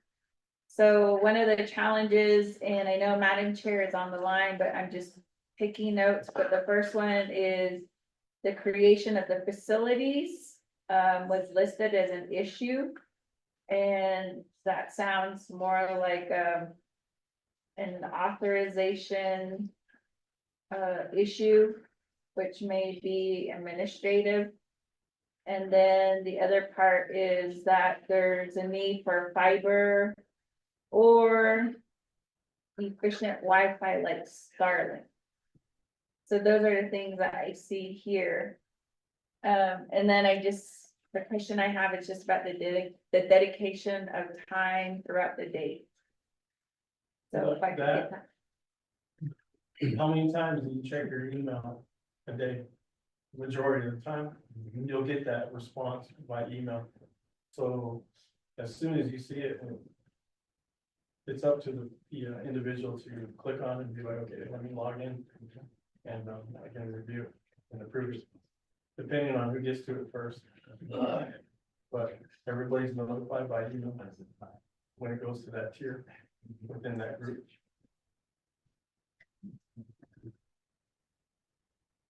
If the department wants to set it up that way to one time. Let's say you do from 8 to 9, and then if somebody uploads one at 9:01, then you gotta wait the next day to update that. Instead of, looking at your email and then you're able to do it right then and there. So on your tiers, I do see historic preservation. There's another tier for fish and wildlife. Or no? No, Yeah. Fish and Wildlife's the very first one, the biological. Yeah, that's the first portion. And then land department second. And then you got HPD, which is the tier 3. So they all follow the process. Okay. So then that goes back to my question about the programmatic agreement. So already, it sounds like all the departments are already part of the process of the approval. So I just don't understand why there's not a programmatic agreement. And using this system, that's part of the building here. So I think that 30 days is reasonable. Because we already see it, and that's why I wanted this demonstration to show that it's already a system, a working system. But it probably does just need minor improvements, and I believe that's where the GLAD department did do a presentation to RDC. So I think that one of the questions I have, okay, so now going back to from me as an applicant, I put my application in here and it's going through the uploader. So how do you communicate with the applicant? Do they get an email saying that, this is stuck at tier 3, we're missing your, I don't know what the tiers are, I'll just say my marriage license. I don't know what's in tier 3, but I'm missing a marriage license. So do you email me and tell me I'm not legally married, or how do you notify the applicant? Because that comes back to us.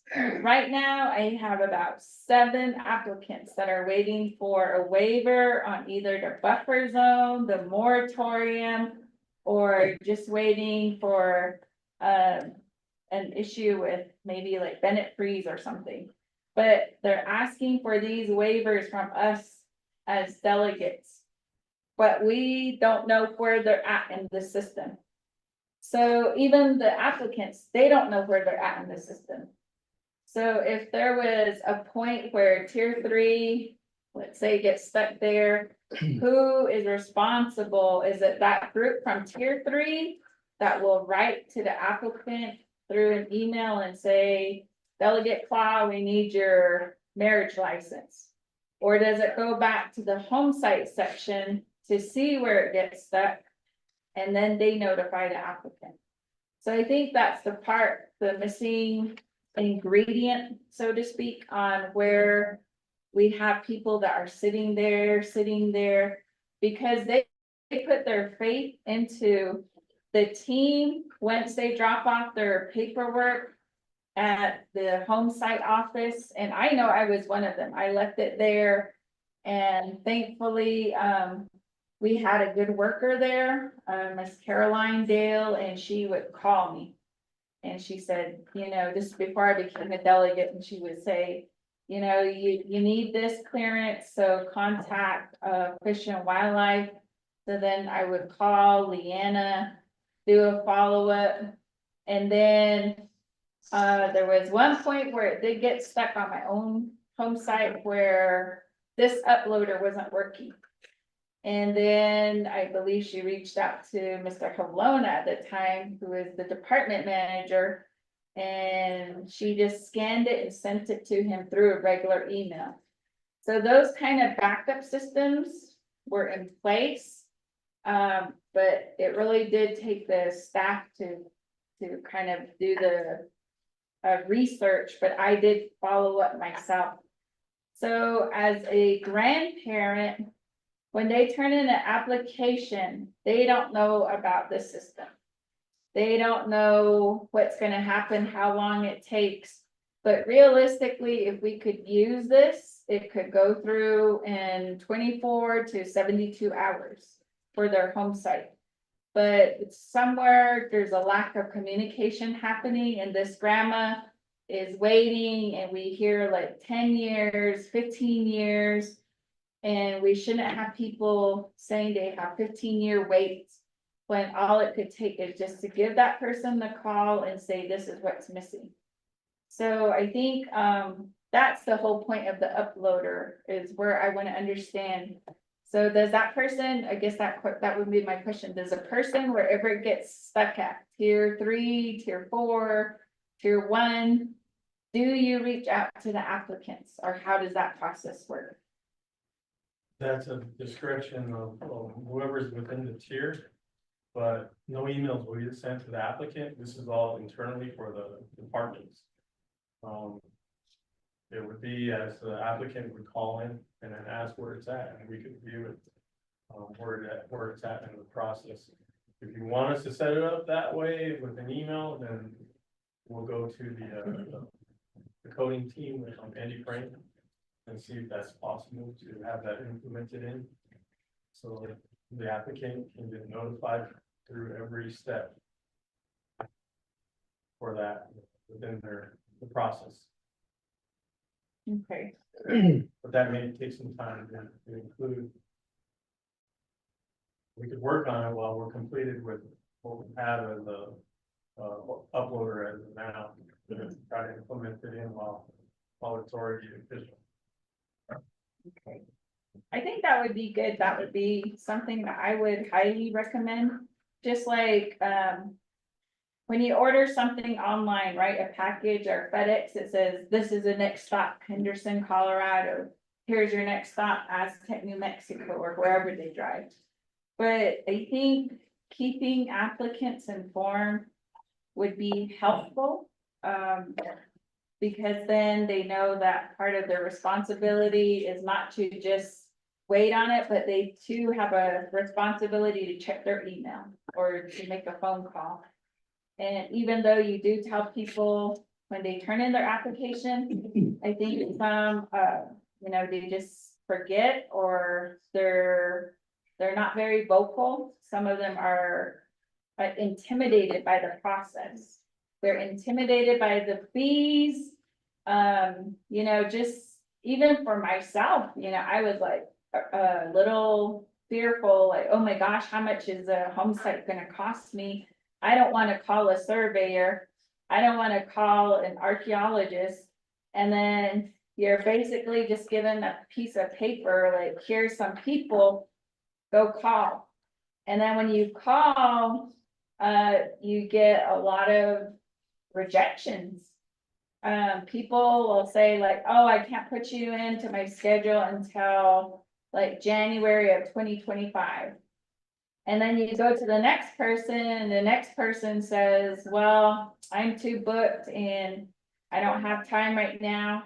And then you practically exhaust that whole list before somebody takes you. And then they say, well, my fee is $2,500. And it's like, okay. So I know at one point too, there was supposed to be a review of the consistency of how these surveys are done.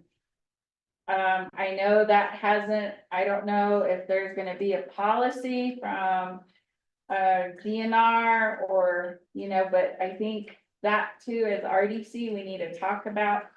Because I would like to see more, we talk about more competition, more variety, not a monopoly of people and services. But in order to get people to do services on the Navajo Nation, I think that's probably a discussion that we have to have too. So, and thankfully, some chapters, they actually help their constituents. I know my neighboring chapter, Many Farms chapter, they actually help people with their survey fees, or they'll help with maybe their home site application. But we need more chapters to do that and be helping our families out there. So just wanted to add that, Vice Chair. Thank you. Wonderful, Claude. I have a question, I had a constituent at the last chapter meeting in Cameron. He's a older gentleman at a BIA homesite lease. And he's trying to get infrastructure, water, electricity to his homestead. He has an approved homesite lease, BIA, long time ago. Valid, but I'm not sure which department it is. I know, Stephen, you kind of talked about it earlier about infrastructure. I'm not sure which, he didn't identify, he just said the department, the homesite lease department is having him redo a bio and arc. So I didn't understand that. So does that go back into that process again? Like, how is that addressed if he doesn't know, who to contact and who to talk to? Does he go to BIA and, or does he come back over the land? All he needs is water and electricity, is an older gentleman. Probably some help, health issues, so there's a priority there. So, so would that be stated in the comment section as to why it's just pending within that queue? So if we ask anybody, like a homesite lease agent, like what's going on with this, you'll be able to tell me exactly why it's pending in that status? If they put it in the comments, like, what are you gonna do here? Once that's put in, then that'll only stay in that system. So if they were to put in any kind of comments, but that depends on whoever approves it. If they put any type of comments, or if they just hit approve and submit it without adding the comment. So from my understanding, are we requiring them to have a bio and art there? If they had that's all the BIA, but there's the 200s and those different versions of those before 2016. Mr. O'Loughlin? Thank you, Vice Chair, Delegate Claw, and members of the committee that are probably online, staff, colleagues. That's a very important subject that you just brought up. And the challenge we have in the whole process a lot of times, the personality of that. If that person has an approved homesite lease, it's a legal binding document, they're done. Now to go back and say, oh, you need this now, rather. They have an approved lease. And so, just like bios, prior to April 2013, biological surveys were not required for homesite leases. But BIA signed and approved all those leases up to 2016. not only the Navajo Nation, but BIA said, yes, it's done. So we're making up rules along the way afterwards. Which doesn't make any sense. So when people are running into those kind of challenges, you know, get with Mr. Bitsoe so he can address those right away. I know I actually had a meeting with community development, the housing group, and again, I had to reiterate that and say, look. If they have a home site lease, that's all you need to know, is your home site lease approved, yes, check the box. And it's not up to you to say, oh, now you need this and you need that. And I don't know who told them that, but they're saying it's coming from the division, but I haven't found who, but I kind of suspect, but that's not correct. So you got a home site lease, it's approved, you move forward. So if it's not approved, and that's, you know, and some of that, those requirements are in place now. How about all the old ones under section 9? That's for the programmatic agreement falls in for our section 9 amendments that we did. You know, and so. Yeah, I mean, so we gotta be able to address that. You know, I just got through talking with EPA again on stopping home site because there's some solid waste nearby. We don't have that authority to stop that. And Mr. Etcity agreed. So these are kind of things that we make our own rules along the way. So those got to be addressed, and they brought to our attention, we can correct those. I just want to add that. So I wanna ask, so who has the authority as regulatory within land department or GLAD? Who is the regulatory? Who's regulating? Do they have the regulatory authority? Within the home site lease aspects. After 2013 now that we have the general leasing regulation, it's land department, it's historic preservation, it's fish and wildlife. Those have regulatory authority for what they're mandated to be managing. And so that's where their roles are played. And EPA as well. So you just mentioned, I had that was another. Luckily, that was brought up at the chapter meeting, another person said, they won't approve my home site lease because there's an illegal dump site just a little ways. Correct. That's not our, you know, that's been there, but I want a home site lease adjacent to it. Who is the? So what happens in that situation is, okay. If there's a concern, notify the proper regulatory authority, which is EPA. Say, this is what we noticed. You know, here you go, this is where it's at, but we can't be holding that home site. Can't. Okay, so that moves on now, it's in EPA's hand, they can go out and address it. And start their investigation and try to find who's ever dumping in that wash or wherever it is. Hey, with that, thank you. So one more thing I wanted to add, you know, watching this process, you know. This is our goal, right? To get to this, using this, utilizing this, maximizing our efficiency in this software, the system. So Delegate Claude mentioned, would you say up to 72 hours to complete a home site lease? I think it could be done in 8 hours within the day. To see it. But again, there is those, Like if they're missing documents. if they're missing documents, if there's infrastructure, utility, like stuff like that, so. Going back to this, I'll let you guys go ahead and, you guys still.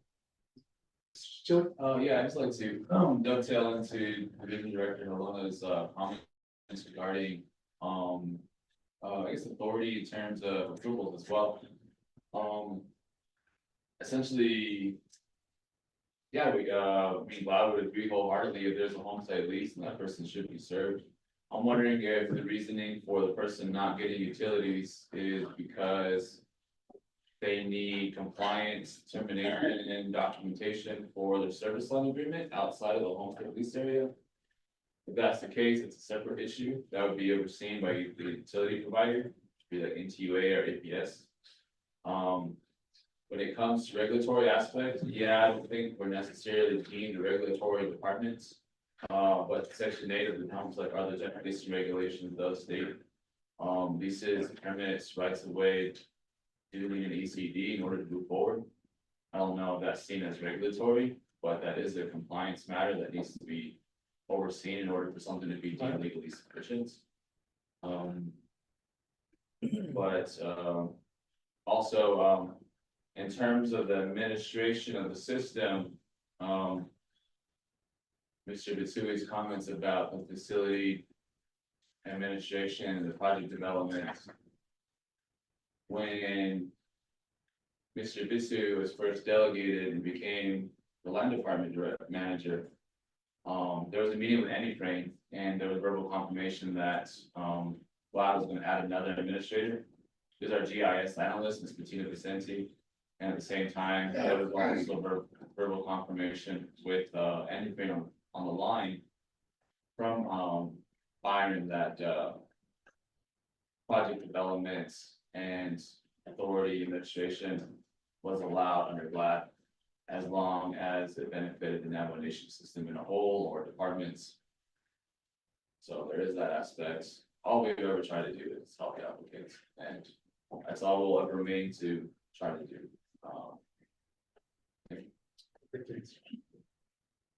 Eddie, did you have any? No. Okay. Oh, I got you. Roll call. So I think we need to come to a resolution or a solution for this facilities. Because I think that there needs to be a consensus that we need to reach today to avoid any of the miscommunication. So I think that would be my recommendation, that we need to decide on that facility. And I just want to ask a question regarding facilities. Is it in a written document that says who is part of, who's being added and who's not being added? That's just a question I have. Because as we heard from Mr. Chichili, it was more verbal, but I think that in order to alleviate that confusion, maybe it does need to be put in writing. So, and being an oversight for myself, I think that, you know, at the beginning, when we had that first discussion and GLAD offered to try to perpetuate this process to be more efficient and effective, I was wholeheartedly in agreement to that, because I have people that are constantly asking about their home sites. And even for myself as a delegate, I'm thinking, like, I have written and I have asked questions to our legislative council, and I know they're probably on the line, but I have not got a response for these waivers for the moratorium. I have not got a response for a waiver for the buffer zone. So within these tiers, there's probably a comment in there saying that one of my applicants has a moratorium issue or a 1,000-foot buffer zone issue. And so I think at that point, if it gets to that point for applicant, a notice should go to the respective delegate. And then the delegate picks that up and moves that forward to try to get a waiver presented to the RDC. But I think we do need to make a directive to our legislative council to move that forward. And we're talking about you know, all of these roadblocks, and I would hope that our own legislative council would help us to overcome some of these roadblocks. So for myself, I did put it in writing. It was on an email. I asked for a waiver for a few of my constituents, and I have not got a response. The only recommendation was that you as RDC, you're gonna have to talk about that, and I think that's where we're at today. So moving forward, I would like to have our legislative council just be aware that we're talking about some of these challenges, and when we as delegates request for those waivers, we need that legislation to be drafted immediately so that our constituents aren't left out of the ARPA infrastructure and development. So that would be my request to Vice Chair. That you're work off. Now, just want to, what, Mr. Chili said, the utilities, I think, like, N2A, maybe is the one that's requiring that individual to, you know, provide that documentation to receive those infrastructures, so I think that was a good point that you brought up on that as well. So, so what we at on this, we approved it? Yeah, so it went through the whole process. Even though I'm in tier 3, I can still view the document and come here. I can go to view votes, and then it'll show me, you know, where it went through in the whole process. First there, Tanisha, she put the comment, so she's the one that approved it. It went through Brent, who approved it. When I went through there, you know, as an example for HPD, you can add that comment that I added the CRCF and it was approved. It went to the next one. Ordell, as his engineering technician, he saw the approved stuff and recommended to move forward with the art clearance. Stephen Chichilli Jr. here, he did his approval. He attached the ECD compliance. It went through Emerlita, which would have attached, assigned a lease number and attached the full lease. Finally, it went to Byron, final approval. He approved it. His comment, he signed the document. When I go here, I can look at all the documents that were attached, and then here was his signed page. And it'll pull up.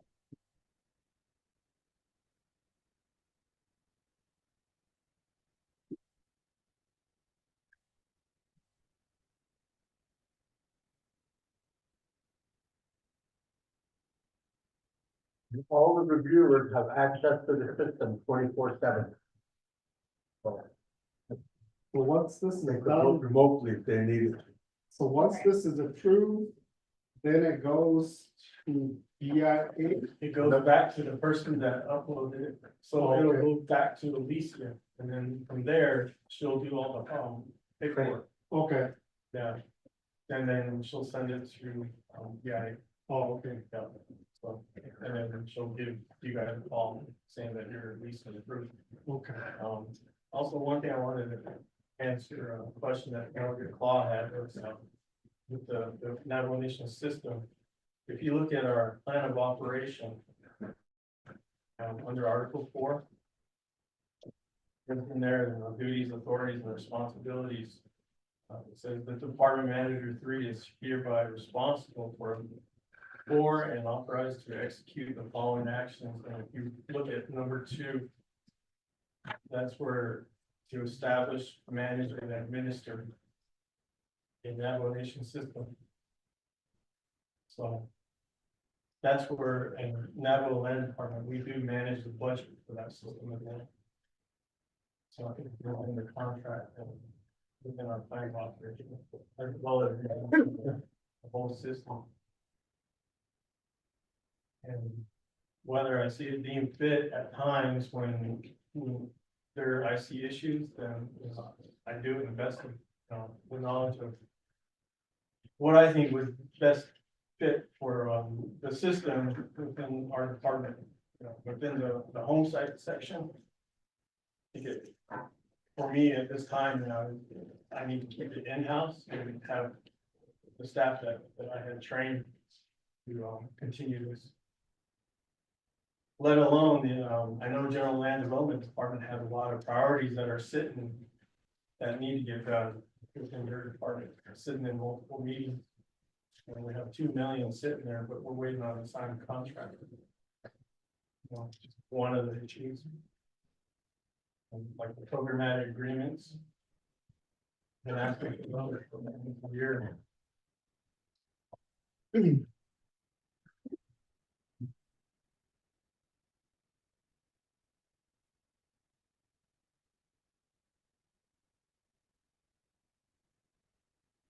Well, we got 30 days to get those agreements turned in.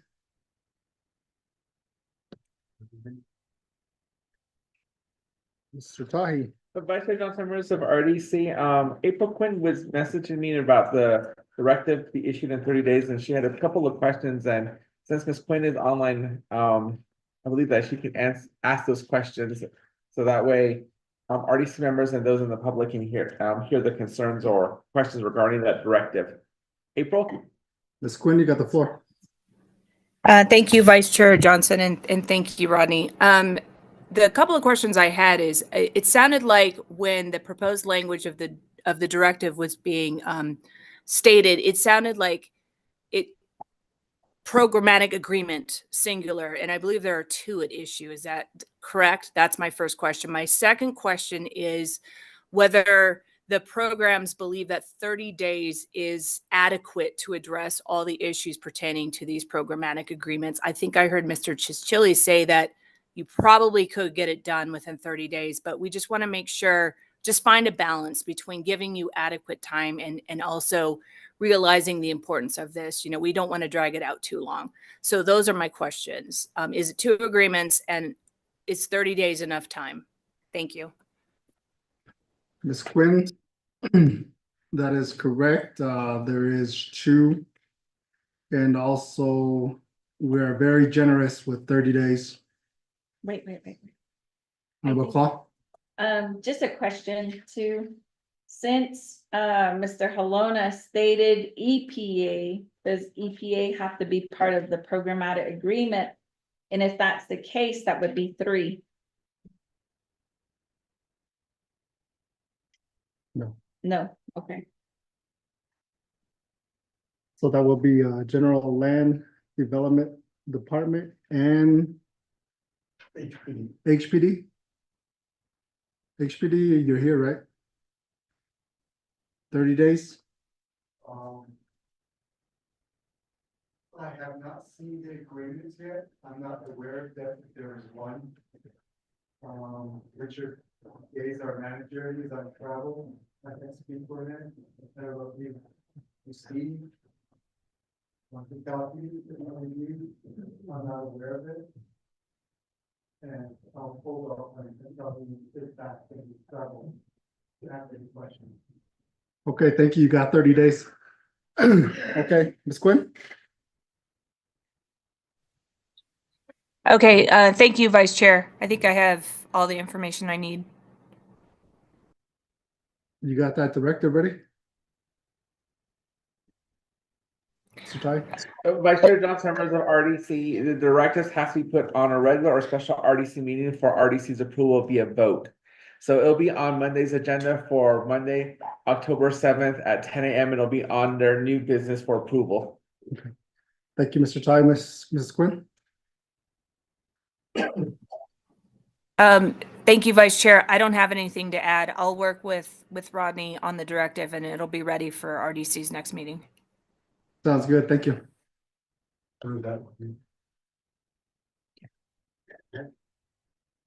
Monday. Next week. Okay. Vice Chair? I think DNR can put what, DNR can do that. Madam Chair, DNR can do that in directive. Thank you, Vice Chair. One of the things that I wanted to bring up with this dialogue that is happening and with the high volume of outstanding home site leases that needs to be done, maybe this is where Land Department needs to start strategizing on possibly trying to assist some of these individuals through subsidizing their legal survey fees and even archaeology fees. And maybe and Shauna did, Honorable Claude did bring up a good point. Some chapters out there from the housing discretionary fund account assist their constituents with a maximum amount of possibly like 500, and then the customer would add the remaining balance of a survey amount, and the same with archaeology, but they have to go through the procurement. I don't know, maybe, as policymakers, we can try to assist land department in some way possible, especially with these ARPA project built outs. I think that's one of the biggest concerns because we still have a lot of folks out there that still need homes. And I think we're still trying to scramble around for some folks that qualify for a home based off of the need. But we need a home site lease. So again, I thank you for the dialogue, Vice Chair Johnson and Honorable Claw, and directing some of these, because I think that we really need to come together now and start setting a path forward so that we're not having the same discussion again 6 months from now or even a year from now. So I just wanted to add that, Vice Chair. Thank you. Thank you, Madam Chair, for your comments. Honorable Claude, do you have any else you would like to? Yes. Vice Chair and Madam Chair, one of the recommendations that I did put forth is that we incorporate the communication to our applicants, and Mr. Bitue did say that that could be built in. So if we could just get a time frame from Land Department on when that process of communication will begin between the applicant and the department. Thank you.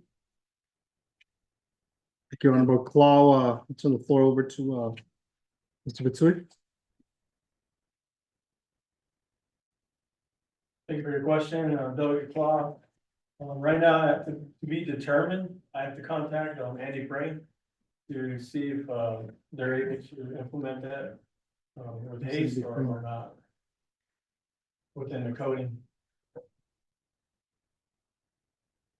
Mr. Bitsui, did you say Andy Dufresne or? Andy different or Andy Frame? Who's Andy? That's the company, Prism. Oh, okay. Prism E-Solutions.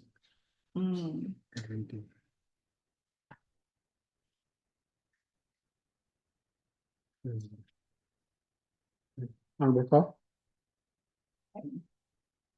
And then I have there's on our agenda here, I'm gonna do a read on page 2. And it just says, question, is a committee directive necessary for the following? Direct the Division of Natural Resources and Navajo Land Department Home Site Lease Program to recuse their role with the home site uploader. So I believe that Mr.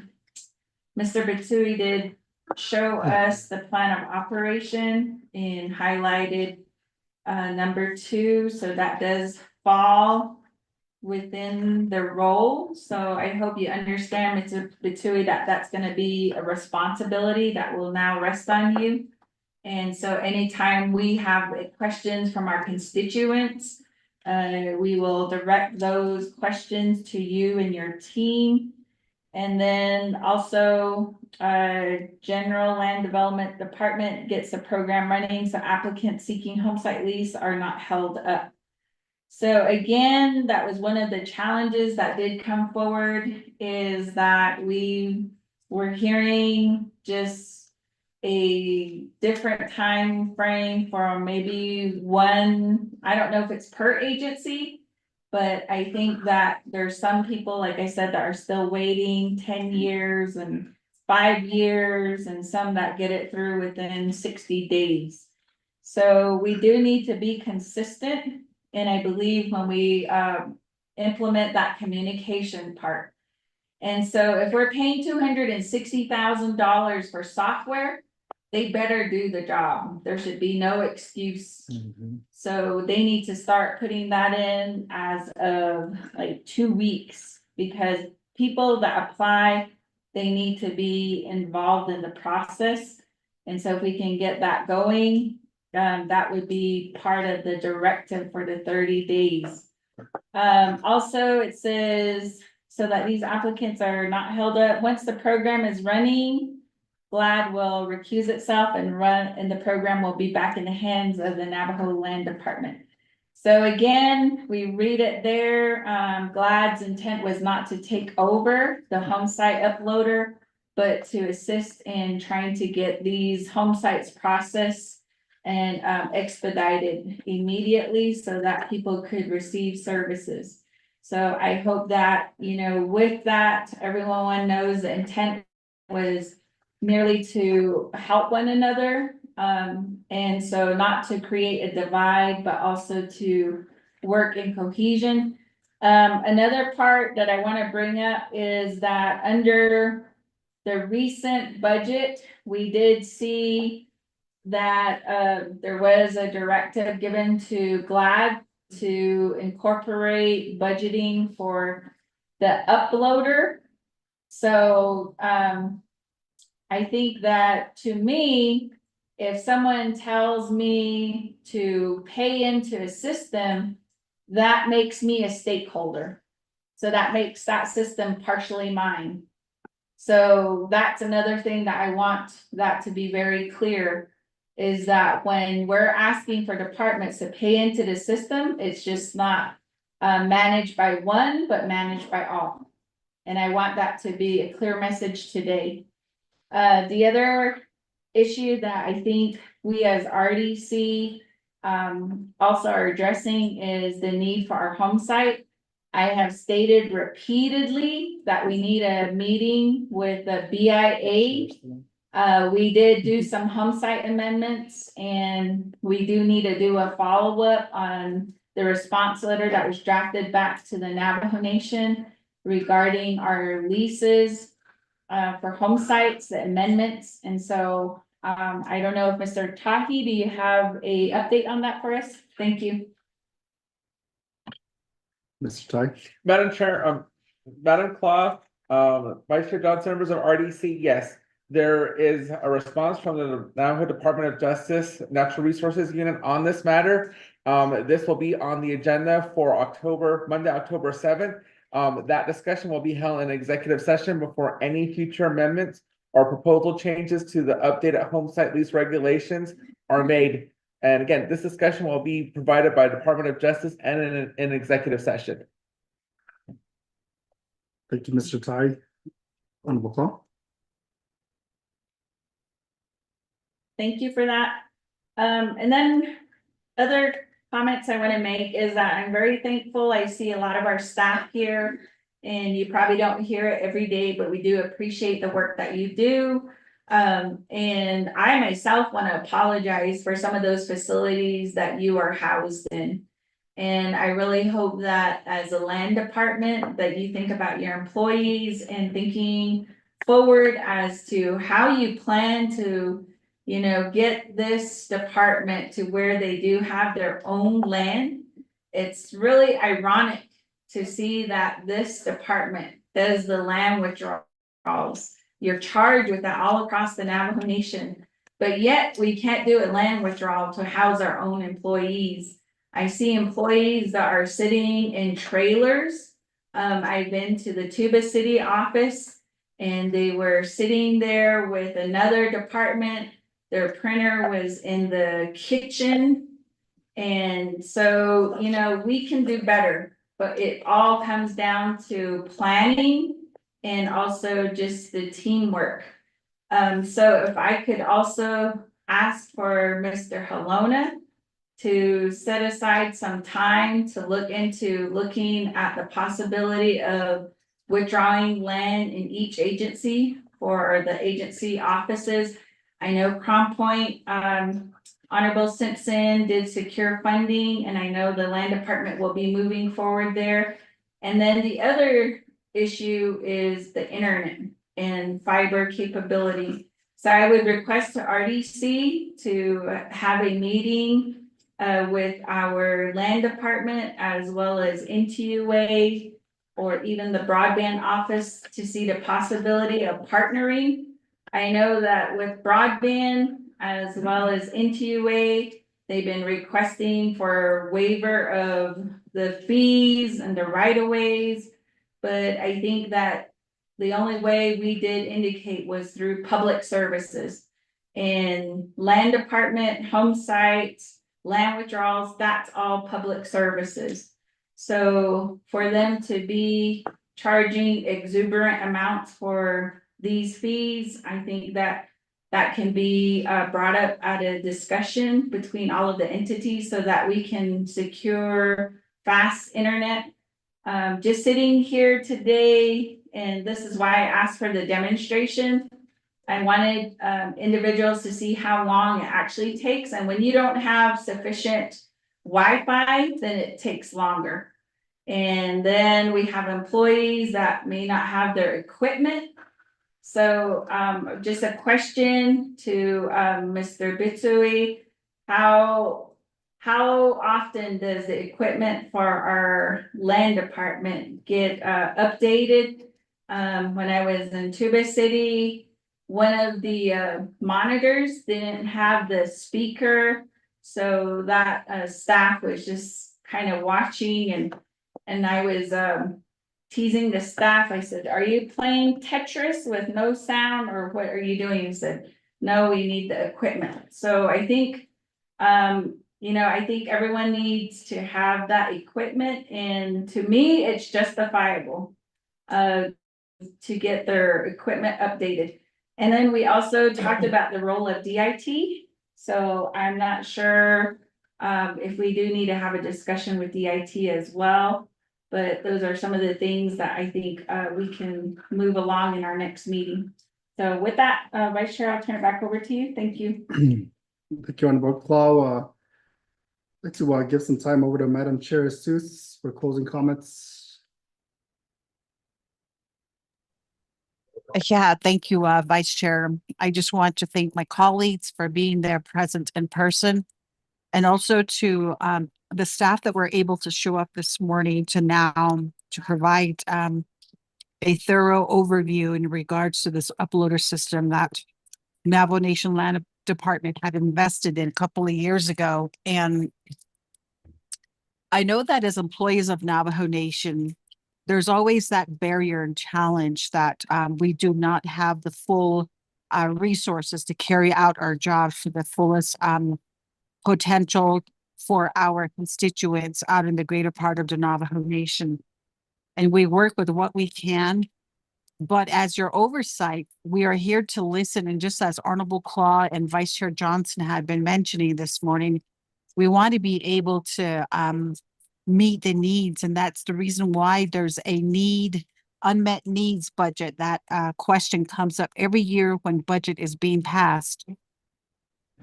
So again, as your oversight, we're here to listen, but we don't know where some of these issues are until these types of challenges are brought up. And again, I just also want to add that I really would like to work to have the departments work together. It shouldn't be, it's my type of a mentality, but more so this is a group effort. And I want to continue, having this strong communication between every department. And if there's areas that need to be streamlined, then this is where it needs to be streamlined in the home site leasing regulations that we had been talking about. So again, let's continue to work together, and just thank you everyone that are there present in person and on the call for trying to streamline just every aspect of an individual submitting an application to the time that they get a approved application. So we have to exercise strong communication. And again, let's continue working together. But I just want to thank my colleagues for the directives that were put out there, and then also the other outstanding task that still has yet to be addressed. So we're here again to listen, and thank you, Vice Chair Johnson, back to you. Thank you, Madam Chair Seuss, for your closing comments. And I just wanted to state a few things on the I believe the fiber, the broadband wireless connectivity within the within the departments. Very thankful that you guys brought that up today in today's discussion. That's another thing that we're gonna have to have a discussion on with the providers. And I just have a quick question to the home site lease agent. That would be you two, right? Are you guys the agents, home site lease? No. No? Do you guys utilize the VPN when you guys are out in the field? No? No. Are you able to access this? Let's say you're at Cameron Chapter House and, have you guys there, and you guys able to furnish all this information on the status of those home site lease applicants? Good. And then money orders. That's outdated and a long time ago, and we got our Apple Pay, and we got our credit cards, our debit cards, and I know there's other departments there that that are taking credit cards, debit cards. When are we going to move away from money orders? Mr. Tsui? Thank you for your question. In regards to the money orders, I know, previous department manager, Mr. Holon, contacted controller's office. We did talk with cashiers. There are fees involved with them, setting that up. And after he left, I went back to the controller's office again and talked with cashiers. We're trying to get something set up in the same manner as how Fish and Wildlife are able to pay for your licenses like that. So we'll need to get an account set up. But with the cashiers, they mentioned that there were gonna be some fees, and we wanted to talk with them to get more clarification on how to set that up. But for now, all they're taking is on the money orders through controller by. So, but we'll continue to push forward on that because of technology wise, and it's more appropriate because we do get individuals that want to purchase maps. They want to use their debit card, but we tell them that take our checks and money orders.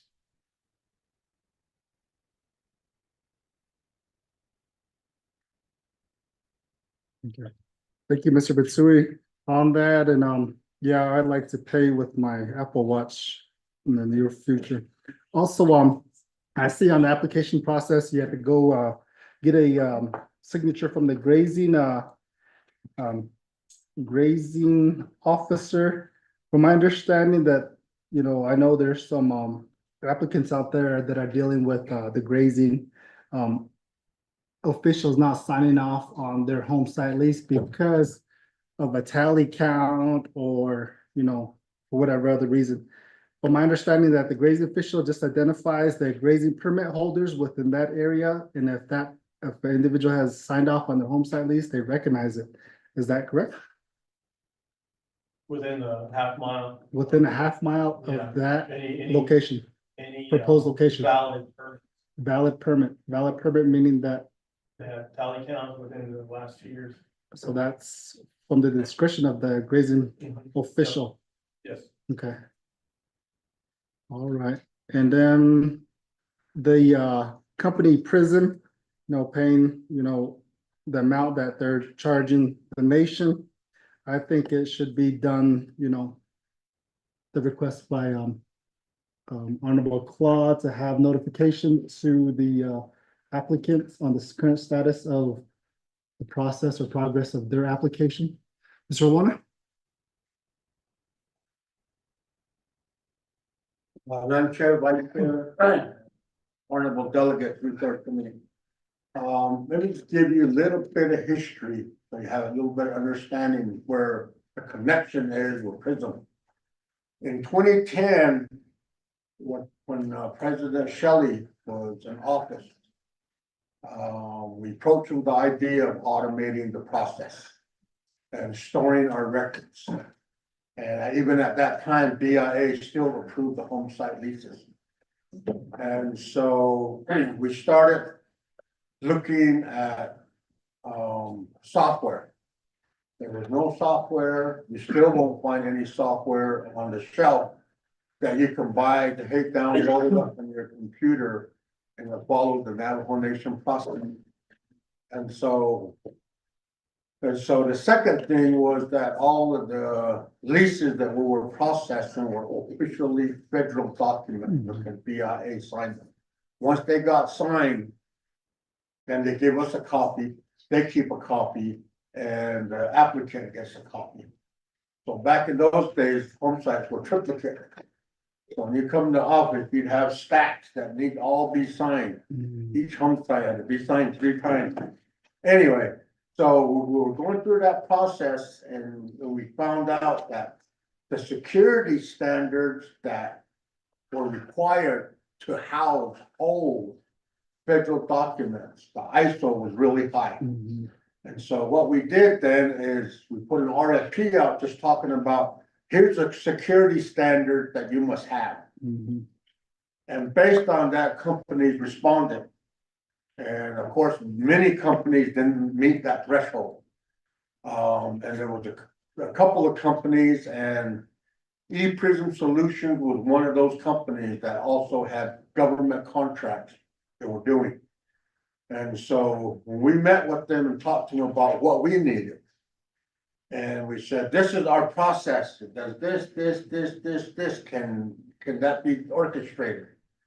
And at the time, back in 2010, what they call a cold fusion platform, that's what this system runs on.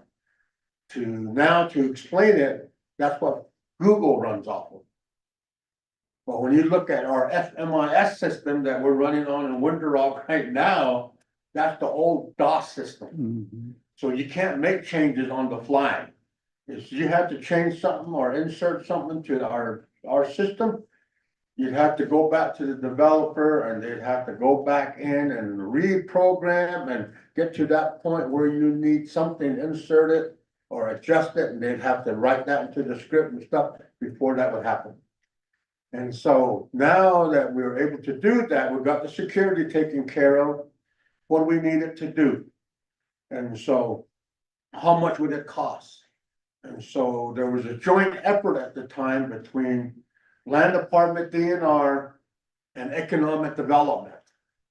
Both the divisions got together and we said, you know, this is how much money we need. So we lobbied. And we picked up 3/4 of the cost. Economic Development picked up 1/4 of the cost to get the platform to be able to then start using a system. And so we were successful and we got supplemental funding that year. And so we were able to enter to contract with then it was ePrism Solutions, who was bought out by Andy Frame. Andy Frame is almost a 50-year-old security company. So all the baseball, all the athletics, all those years, you see those guys standing there with suits on, those are all Andy Frame security officers. And so they brought in the technology side, so they bought ePrism Solutions and brought it into their company. Because technology was coming on and they wanted to be able to use that inside the security aspects. And which they've done. Now they have clients like Delta, FedEx, and all of those, and we're one of their clients. So we got the platform, and so when Mr. Vitsoy says we had to contact Andy Frame, is that we have the module for the Navajo Nation. Okay, and then in it, you have these portals. Okay, so that's why it was important to identify the overall manager for the Navajo Nation system. Because each of these portals would affect another portal. So if it's not orchestrated and understand by everybody what's happening, then it won't happen. But if someone comes in and starts changing stuff, but affects something up here, they're like, what's going on? And so that's why it was designed that way. And so now what we're paying, when we say that payment is every year, is actually the maintenance, the security, the operation of the system. And again, I've said this hundreds of times, is the servers that we have in the tier 4 data center, which we call a sovereign cloud, that the Navajo Nation has set up. And all this was done back in 2010, 2011. And to this day, it's been hard. We thought everybody would want to use that sovereign cloud. So when anything happens with any Navajo Nation information or hardware, it's stored in that cloud for the Navajo Nation. And to this day, it's just the land department, whoever's using that system, the only one that's using that cloud. But that's part of that payment every year. So it's vacant. So we cover that cost. So I mentioned economic development. They're using the system. They have a module over there under red. Real estate department. So they use their system for record keeping, everything for business side leasing. So they have that. And we've helped them organize some of their files and everything else to be able to do that. So that's another module. Module was set up for elections office and tax commission, but we never used it. And so after we started using the system, one of the main things that came out, what you saw today is the same process for the electronic 164 that we use within the division for land stuff. That's the we designed the electronic process for the 164. We're the only ones that have it. Everybody else is still doing manual. We have the electronic one. So that was one of the first projects that was worked on because we wanted to fix the 164. It takes too long. Well, we lost documents, but that process took almost 2 years to implement, to get all the tier people agreed to use the system. It was 2 years. It was hard. People didn't want to get on electronic system because there's if you still look at that, there's accountability. You know who did what, when, who went in, who looked, who's got. And so all of that security in there can be manipulated or however you want to extract that information. So it's designed that way. So I just want to put that. And then the second part about home sites. Every time somebody tells me, it took me 10 years. My first question is, why did it take you 10 years? Because there's a pre-development side. Okay, there's a pre-development side. What you saw today is the processing side after that. So the pre-development part, nobody has control of. And what I mean by that is the land department can hand somebody an application, can explain it to them, give it to them. They can go online, pull it down. That's it. They're done. Now the applicant goes and his first place is, I gotta go talk to the grading official. He's gonna tell me who I need to go see for where I want my home site. He's gotta go over there and take the GPS point of where I want my home site. So it can be put on the consent form. So it's how long can I find my grading official? How long is that gonna take me? I don't know. If he's related to me, I can probably find him pretty quick. And then the consentees, where are they at? I gotta go find them and talk to them and get their consent, have them sign for me. Once they're done, then they gotta go to the archaeologists. And I've said before, Mhm. there used to be a department, the nation used to provide that service at no cost. But once the funding, all the budget cuts you've had over the years, now there's none. So they gotta go hire their own. How long is it gonna take them to get the money to go do that? The same thing with legal survey. How long is it gonna take them to find a surveyor, come up with the money to pay them? And so as Delegate Claude mentioned, I tell you, Manlito chapter was one of the chapters that did that. They brought in 33 home site leases. They contracted an archaeologist for all 33, one surveyor for all 33, could cost less than doing it one at a time. They just did it as a bulk. And then the chapter manager brought all the home sites in and said, here's all the home sites from our chapter. That's how we're gonna help the people. So that's then after that, once those are obtained and they get their BRCF or the biological CRCF as a result of the survey done by the archaeologist, then those are done by the department, given to them. All the then they're uploaded into the system. Then they say, yeah, it's there, it's there, it's there. We move on. They can see all those documents are put in. So that's kind of the process now. And then that's the part I mean, it's really hard when somebody says, how long can this gonna take me? I don't know, how long is it gonna take you to get all this stuff done? Some people get it done in 60 days, some 30, some 6 months. There's others still carrying around their documents and they're blaming Fish and Wildlife. And when you check, they'll say, oh, we mailed them their BRCF back in last year on this date. So, you know, we gotta get better, I guess, at that communications. As I heard the recommendation of how do we connect? I think one of the easiest ways for tracking would be for land department, put it on their website, right on the front page. Where are these home site leases at? Somebody can go on and check where they're at. Okay, but it's just, it's a process that's gonna have to be developed. It's gonna be new for people. Some people say, I don't have internet, they're still gonna revert to the manual. And then others, you know, off red is like, how do I make my payment with the card? How do I send this? Can I just do a notary? How do we get that? Notaries were never used for home sites until we had COVID. You know, so those are some of the things that are developing. But I just wanted to let you know that that's kind of how we progress to get to where we're at now. Now we can start moving forward and make those improvements and get the system rolling.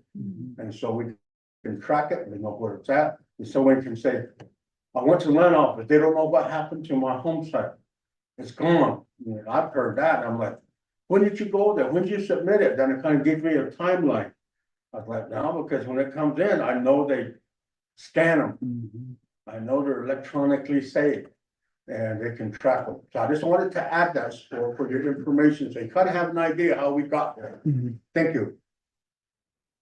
Thank you, Mr. Alona, for that, you know, the history of the, that, software. And I'd like to just also add, you know, Mr. Bitsui, when you reach out to, prison, you know, let them know we want an app.